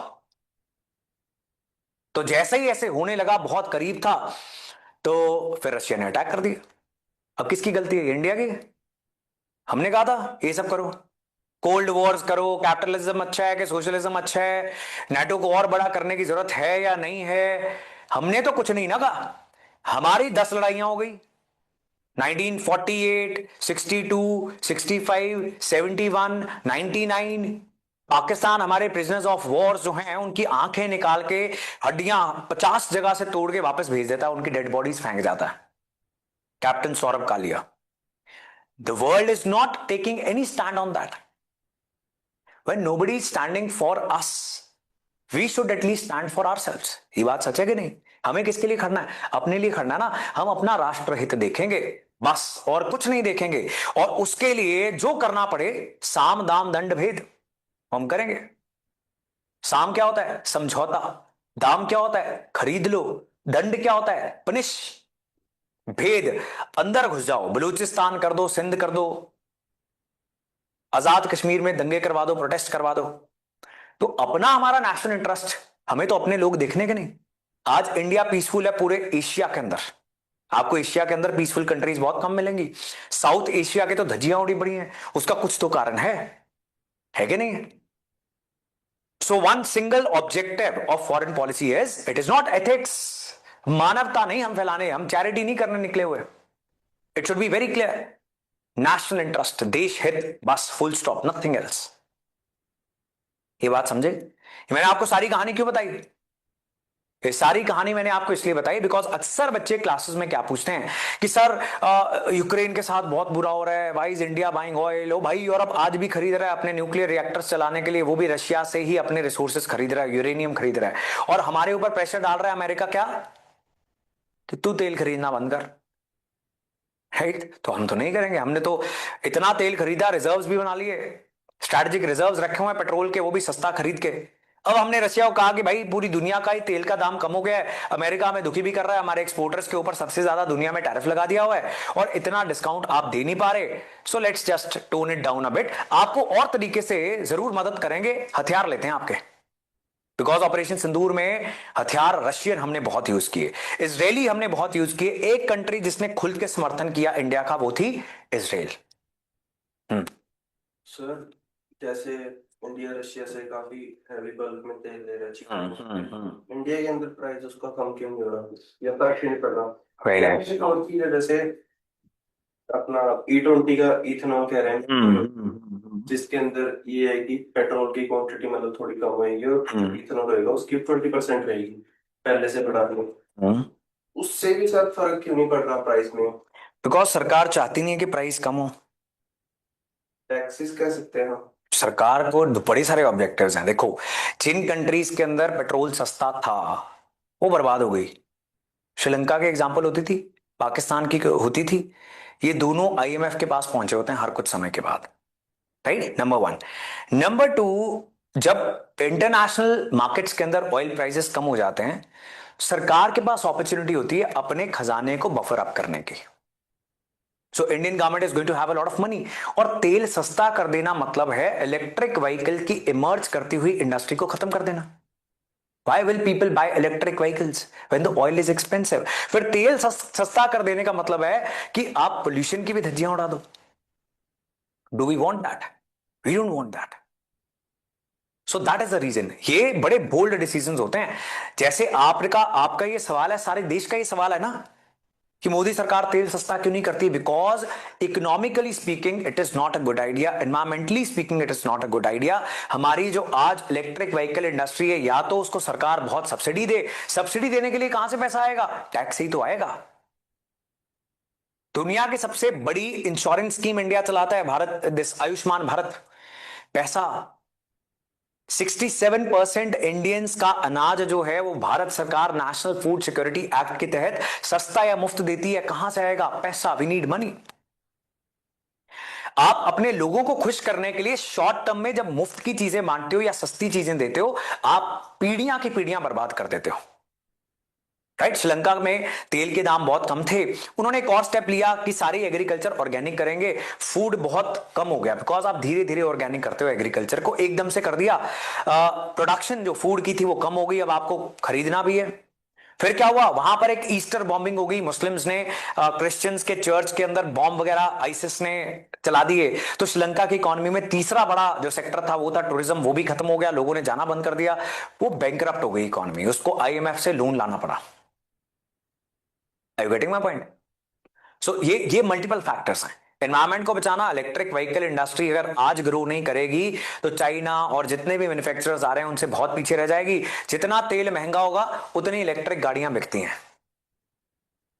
ये भी एक कारण है। और सरकार को पैसे भी चाहिए, सरकार रोड्स पे पैसा खर्चेगी ना, तेल सस्ता करने पे क्यों खर्चना है? नहीं खर्चना चाहिए। और भी बड़े सारे रीजंस हैं कि जैसे रोडवेज जो है वो मैक्सिमम लॉजिस्टिक्स के लिए यूज की जाती है, which is not a very good thing, because उससे एक्सीडेंट्स ज्यादा होते हैं, रोड पे कंजेशन ज्यादा होती है, तेल ज्यादा लगता है, खर्चा ज्यादा होता है, एनवायरमेंट के लिए अच्छी चीज नहीं है। Railways is much better. आपको महंगा पड़ेगा तो आप रेलवेज का ज्यादा इस्तेमाल करोगे, आप वाटरवेज का इस्तेमाल करोगे, जो इंडिया में इंफ्रास्ट्रक्चर डेवलप नहीं हुआ था। नाउ पिछले 15 सालों से हम नेशनल वाटरवेज बनवा रहे हैं, तो वो बेस्ट माना जाता है। हालांकि उसके भी कुछ नुकसान है, लेकिन वो बेस्ट माना जाता है, सबसे सस्ता, सबसे एनवायरमेंटल फ्रेंडली। ठीक बात है जी। ये सारी कहानियां न्यूज़पेपर्स में आप भी पढ़ोगे मेरे साथ, you will be reading all these things. जब तेल महंगा होगा और सच में बहुत गैप बढ़ जाएगा तो कुछ लोग ये रेकमेंड करना स्टार्ट कर देंगे थोड़ा तो कम कर दो। अब अगर मान लो इकोनॉमी के अंदर इन्फ्लेशन बहुत ज्यादा होती, जो कि तेल से बहुत डायरेक्टली जुड़ी होती है, तेल महंगा होता है, हर चीज तेल महंगे तेल से जब ट्रांसपोर्ट की जाती है हर चीज महंगी हो जाती है, लेकिन आज तो इन्फ्लेशन भी ज्यादा नहीं है, समझ रहे हो? तो हमेशा इकोनॉमी में आपके पास कोई हमेशा सही या गलत कदम नहीं होते हैं, अकॉर्डिंग टू द फैक्टर्स। अगर महंगाई बहुत ज्यादा होती फिर शायद कम कर देना अच्छा एक कदम रहता। ठीक बात है जी। ठीक है। एंड सेकंड क्वेश्चन आपका था इथेनॉल ब्लेंडिंग के बारे में। अब इथेनॉल ब्लेंडिंग जो है उसके असल में बहुत सारे कारण है कि एक तो हम इंपोर्ट कम करवाएं, दूसरा it is not picking up because लोग कह रहे हैं हमारे इंजन की लाइफ कम होगी, है ना। एंड फिर वो गन्ना जो है यूज नहीं होता, उसका यूज करना है, जो फसलें खराब हो जाती हैं उससे इथेनॉल बनाएंगे, बायोफ्यूल इंडस्ट्री डेवलप होगी, बड़ी नेसेंट स्टेज पर वो चीज है। लेकिन मेजरली रीजन यही है कि सरकार को टैक्सेस चाहिए। ठीक बात है जी। Yes. आप देखो इंडिया की फॉरेन पॉलिसी, जिसको इसको बोलते हैं हम, इस टाइम की फॉरेन पॉलिसी को हम क्या बोलते हैं? नेहरूवियन। नेहरू की फॉरेन पॉलिसी नेहरूवियन। अब आपको बहुत सारे क्वेश्चंस भी दिखेंगे। पोस्ट इंडिपेंडेंस हिस्ट्री के बारे में क्वेश्चन आते हैं, कंसोलिडेशन को लेकर, इंटीग्रेशन ऑफ प्रिंसली स्टेट्स को लेकर, फॉरेन पॉलिसी कैसे इमर्ज की, एजुकेशन में क्या बना, साइंस एंड टेक्नोलॉजी के अंदर हमने क्या कुछ किया, ऐसी कुछ चीजों के ऊपर क्वेश्चन पूछे जाते हैं आंसर राइटिंग के लिए। ठीक बात है। नाउ फॉरेन पॉलिसी में इंडिपेंडेंस से पहले ही हमारी कुछ शुरुआत हो गई थी, बिकॉज जैसे ब्रिटिशर्स इंडिया को वर्ल्ड वॉर में घुसा देते थे, वैसे ही यहां पर लीग ऑफ नेशंस का, इंटरनेशनल लेबर ऑर्गेनाइजेशन का, इंटरनेशनल कोर्ट ऑफ जस्टिस का भी इंडिया पार्ट ऑलरेडी बन चुका था।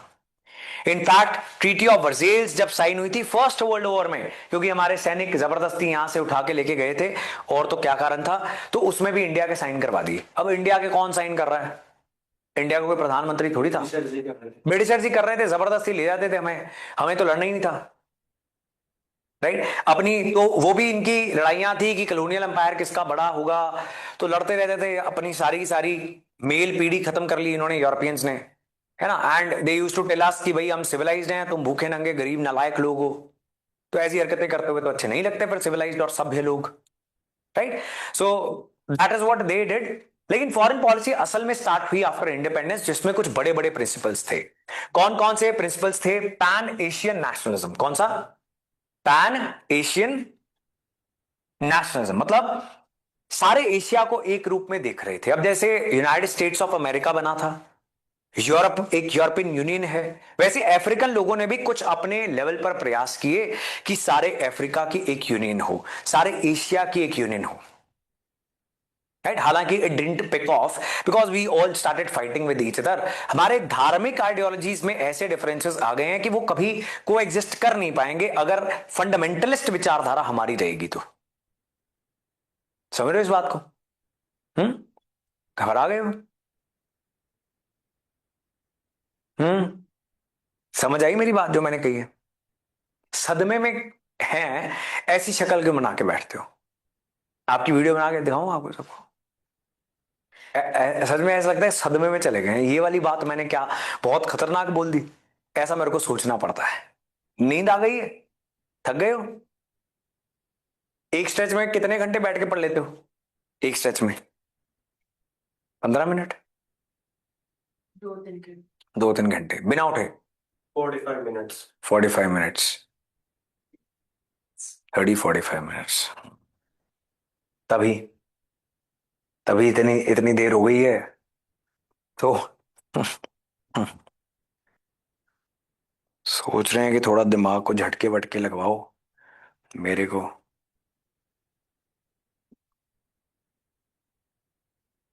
नाउ सी, एक तो पैन एशियन फीलिंग थी कि सारा एशिया जो है एक दूसरे का भाई है, एक दूसरे की फ्रीडम मूवमेंट में हमने पहले भी मदद की, आगे भी मदद करेंगे, right. So and imperial empire building की एक्सरसाइज को बोलते हैं इंपीरियलिज्म, जो अंग्रेज कर रहे थे, बाकी यूरोपियन कंट्रीज भी कर रही थी। फ्रांस का इंडो चाइना पेनिनसुला के ऊपर कब्जा था। एटलस है आप लोगों के पास? एटलस देखते हो? नहीं देखते? गुड गुड, शाबाश। सो लियोस वियतनाम कंबोडिया वाला जो इलाका है उसको बोलते हैं Indo China peninsula. Physical map में आपको दिखेगा साउथ ईस्ट एशिया के, वहां पे फ्रांस का कब्जा था। वैसे Netherlands they used to rule Indonesia, उनका इंडोनेशिया के ऊपर रूल था। हमारे ऊपर किसका था? पोर्टुगीज का? ब्रिटिश का? ब्रिटेन। हेलो। ब्रिटेन का और हाँ पोर्चुगल हाँ, पोर्टुगीज कहाँ पे थे? गोवा में थे। हाँ बट चलो वो तो में बैठे हुए थे थोड़ा सा लैंड लेके। और पाकिस्तान से कब्जा करा था, ब्रिटिशर्स सबसे मतलब लास्ट वाले थे। हाँ लास्ट वाले थे, राइट। सो सो हम इंपीरियलिज्म के खिलाफ लड़ते लड़ते तो पैदा हुए हैं, तो अब एज अ फॉरेन पॉलिसी हमारा ऑब्जेक्टिव क्या होगा? Anti imperialist policy. ठीक बात है? Is that clear ji? Yes. Then pan Asian feeling was there. शांति बहुत जरूरी है, कह रहे युद्ध नहीं होना चाहिए इंडिया, राइट। देखो युद्ध करने के पैसे नहीं है, हाँ, हथियार खरीदने के पैसे नहीं है, तो क्या करें? युद्ध में जाएंगे तो फिर तो मरेंगे, तो ऐसा करते हैं एक हायर मॉरल पेडेस्टल ले लेते हैं तो अच्छा भी फील होगा। और हमने शुरू से ही वॉर नहीं होनी चाहिए, पीस रहना चाहिए, ये सब बातें बोलनी स्टार्ट कर दी। That was Nehruvian foreign policy, right? Now Nehru was the architect of foreign policy after freedom and he had internationalist approach. अब पूरी दुनिया के जितने भी मसले हैं उसके ऊपर विचार चल रहा है। अब अपने देश का शायद ज्यादा प्रायोरिटाइज करना चाहिए था, ऐसे कुछ लोग बोलते हैं, राइट। बट इंटरनेशनलिस्ट यानी having opinion about everything that is going on, हर चीज के बारे में हम कोई ना कोई बयान जारी कर देते हैं। Now attempt was to have good relations with global community, लेकिन किसी की सैटेलाइट स्टेट नहीं बनना है। किसी बड़ी पावर की, बड़ी पावर्स कौन सी थी? US and USSR. अब इनकी सैटेलाइट, इनके इर्द गिर्द घूमने वाली स्टेट हमें नहीं बनना। एंड बेसिक फाउंडेशन क्या है? राष्ट्रीय हित, देश का हित, धर्म का हित नहीं, राइट। बिकॉज पाकिस्तान का क्या नेशनल ऑब्जेक्टिव हो गया? धर्म का हित। वो कह रहे हैं सब मरते हैं मरो, लेकिन धर्म जिंदा रहना चाहिए, राइट। अब वो मॉडर्न स्टेट्स के लिए अच्छी चीज नहीं होती है। सो to compete with modern states it is important that we undergo socio economic changes, मतलब हमारी तरक्की हो। तरक्की कैसे होगी? घर बैठे बैठे तो नहीं होगी, उसके लिए पूरी दुनिया के साथ अच्छे रिश्ते रखने पड़ेंगे। बिकॉज हमारे पास ना पैसा है, ना टेक्नोलॉजी है, ना ह्यूमन रिसोर्सेज, हमारे पास कुछ भी नहीं है ना। तो हमें सबके साथ अच्छे रिश्ते रखने थे, यूएस एंड यूएसएसआर के साथ भी। बट ये मान नहीं रहे हैं। कौन? ये कह रहे हैं either you are with us और यू आर अगेंस्ट अस, या आप हमारे साथ हो या आप हमारे खिलाफ हो। ये कह रहा है कि चलो कोई नहीं, जो आपको करना है ठीक है, बताओ, मेरे लिए कोई काम हो तो बताना। है, तो ये तो स्मार्ट निकला। इसी ने हमें थोड़े बहुत हथियार दिए। स्टार्टिंग में हमारी बहुत बड़ी बड़ी बड़ी हेवी इंडस्ट्रीज, इसको बोलते हैं, स्टील, एल्यूमिनियम, कोल, माइनिंग इंडस्ट्रीज, इनको लगवाने में भी हमारी मदद की यूएसएसआर ने। हमारे रिश्ते जो हैं यूएसएसआर के साथ बेटर होते गए, इनके साथ तो बहुत ही बुरे हो गए हमारे रिश्ते। ठीक बात है ji. Yes. Now he wanted to have peace, but Pakistan ने कभी भी पीस होने नहीं दिया। वो 1948 में उसने शुरू कर दिया था, लेकिन हमने पीसफुल रहने के लिए और युद्ध से दूर रहने के लिए, कोल्ड वॉर से दूर रहने के लिए जो पॉलिसी अपनाई, that was the policy of non aligned movement, नाम।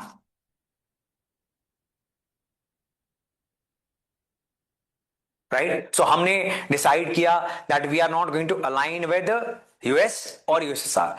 हमें चाहिए नहीं है। हमें क्या चाहिए? हमें पीस चाहिए, हमें शांति चाहिए। इज दैट क्लियर जी? देन शांति करने के लिए ही हमारी एक चाइना के साथ एग्रीमेंट में एक प्रिंसिपल्स निकले, they are known as Panchsheel. Panchsheel, it stand for 5 principles of mutual peaceful coexistence. क्या मतलब है इस बात का?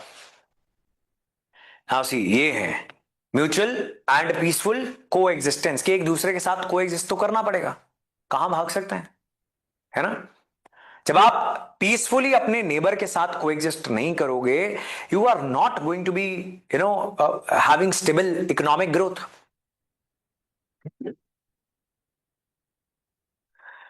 सो फॉर दैट हमने चाइना के साथ भी रिश्ते अच्छे करने की कोशिश की और स्लोगन्स वगैरह दिए, हिंदी चीनी भाई भाई। लेकिन हुआ क्या कि चाइना के कुछ और इंटेंशंस थे, तो उसने तिब्बत जो है उसको कब्जा कर लिया। तिब्बत के लोग भाग के किधर आ गए? India. इंडिया। और सर एक और हुआ था, चाइना के काफी हाई प्रोफाइल के वो थे नेता वगैरह, वो एक इंडिया के एयरक्राफ्ट में जा रहे थे और वो क्रैश हो गया था। नहीं, वो नेताजी सुभाष चंद्र बोस थे। नहीं नहीं, सब हाँ। अलग था। वो जो दूसरे थे वो चाइना के ऑफिशियल थे। और बट उसके लिए वॉर नहीं ना होगी। वो एक काफी इंपॉर्टेंट एग्रीमेंट साइन हो रहा था। अच्छा। फिर उसके बाद जो RNW के फाउंडर थे, उन्होंने वो केस किया था, फिर सॉल्व करा था। RNAW तो थी नहीं। उनके फाउंडर, जो फाउंडर थे उनके वो। अच्छा, होगा कुछ। अब ये पब्लिक नहीं ना होगी ये चीज। ऐसी कॉन्स्पिरेसी थ्योरीज तो हजारों हैं।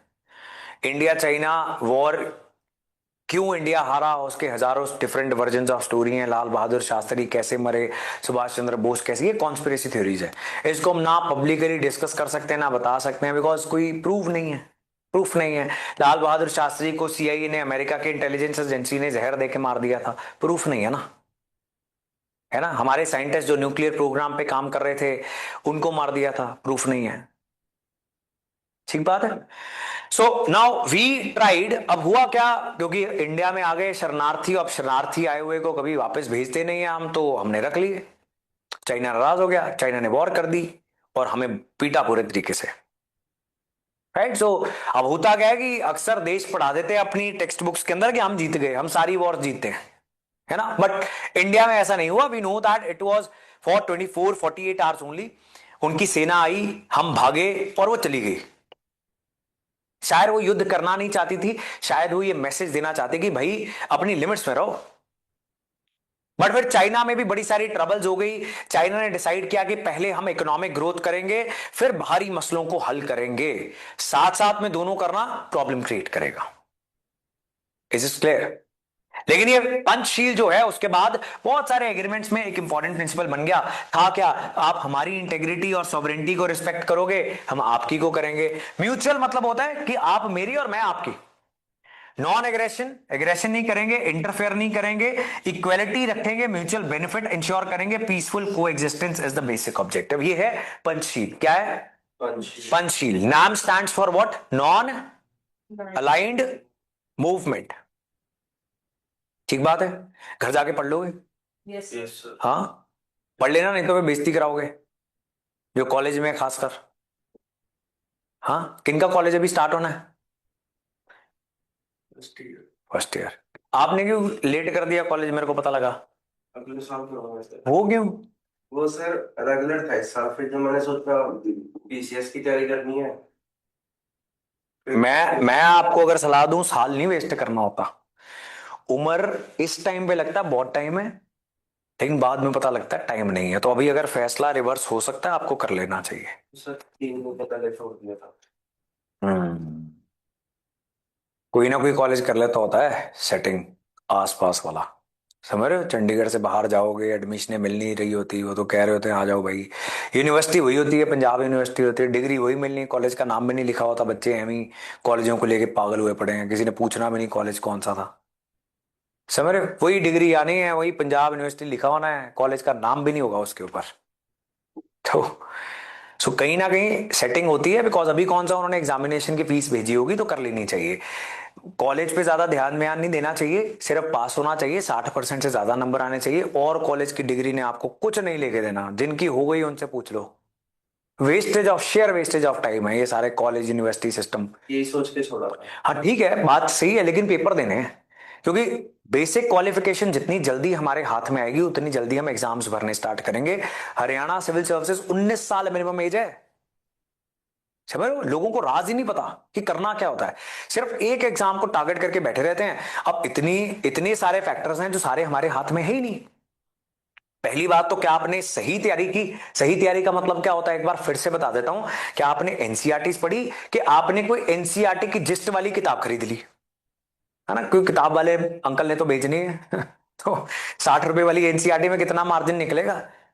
800 रुपए की एक जिस 6 to 12 NCERTs and this that. बच्चे मेरे को फोटोज खींच खींच के भेज रहे थे, सर ये ले लें, सर आज हम ये लेके आए थे। तो क्यों लेके आए थे? कौन से टॉपर ने बोला? किसके मुंह से सुना? जब तक टॉपर के मुंह से नहीं आ रहा तब तक वो चीज अभी ट्राइड टेस्टेड नहीं है। आप अगर एक्सपेरिमेंट का हिस्सा बनना चाहते हो तो बन लो। और बता देता हूं आपको, राइट, ये चीजें आप खुद समझ आओगे। याद रखना, जो इंस्टीट्यूट्स लक्ष्मीकांत नहीं पढ़ा रहे, स्पेक्ट्रम नहीं पढ़ा रहे, और अपनी देसी सी किताब दे दी है उन्होंने, तो मतलब देश नेशनल जो स्टैंडर्ड बन गई किताब, वो किताब अच्छी नहीं है। यहां पे बैठ के बनी हुई किताब अच्छी है? कोई लॉजिक है इस बात का? नहीं है भाई। ठीक है, एडवर्टीजमेंट कर लेना, उस किताब में कर लो जहां की कोई स्टैंडर्ड बुक नहीं है। जहां पर स्टैंडर्ड बुक है, that is the best book, उसको पढ़ने दो। ये बात समझ रहे हो आप? आपको एनसीईआरटी पढ़नी है, 3-4 स्टैंडर्ड बुक्स जो देश के अंदर स्टैंडर्ड बन चुकी हैं उनको खा जाना है, 4-5 रिविजन्स करनी है, कमरे बंद कर लेने हैं, निकलना नहीं है, चंडीगढ़ घूमना नहीं है, बाद में घूम लेना। बिकॉज यहां क्या घूम रहे हो, गरीब इलाकों में? हाँ, वो सेक्रेटेरिएट में घूमना है, पता ना, विधानसभा में घूमना है, जहां पे चीफ मिनिस्टर के ऑफिस में अंदर 2-3 ही लोग बैठे होंगे, वहां घूमना है। उसके लिए क्या करना पड़ता है? उसके लिए कमरे करने पड़ते हैं बंद, डिसिप्लिन करना पड़ता है बहुत जबरदस्त, बहुत मिलिट्री, कि if I was in military तो मेरी लाइफ कैसी होती। समझ रहे हो? एनसीईआरटीज पढ़नी है, स्टैंडर्ड बुक्स पढ़नी है, एक न्यूज़पेपर को धार्मिक किताब की तरह ट्रीट करना, धार्मिक किताब की तरह, राइट? कुछ भी हो जाए न्यूज़पेपर नहीं मिस होना चाहिए। और पढ़ना भी सिलेक्टिव है। सही पढ़ना कौन सिखाएगा? सिलेबस सिखाएगा, प्रीवियस ईयर क्वेश्चन सिखाएगा, कोई इंसान कुछ नहीं सिखा रहा। ठीक बात है? Are you getting my point? Yes. अपने आप को इनेबल करना है कि आपको जल्द से जल्द किसी बंदे की जरूरत पड़नी बंद हो जाए। That is the truth. ये सही सलाह है। गलत सलाह क्या है? आप मेरी वीडियो सारी उम्र देखते रहो न्यूज़पेपर की, ये गलत है। जब आपको सीख जाओ, अब आप 12 महीने लगेंगे, इन 12 मंथ्स आपको पता लग जाएगा रेपिटेशन कैसे होती है, कैसे सर कुछ प्रेडिक्ट करते हैं और फिर वो न्यूज़पेपर में आ जाता है। You will start doing that yourself. फिर आपको पता लग जाएगा कि ये आज ये लिखते होते हैं पहले मोदी जी ने जाना आप जर्मनी, 8 दिन फिजूल की बातें लिखते रहेंगे, जब जाएंगे जर्मनी तब पढ़ेंगे। ये बात समझ रहे हो?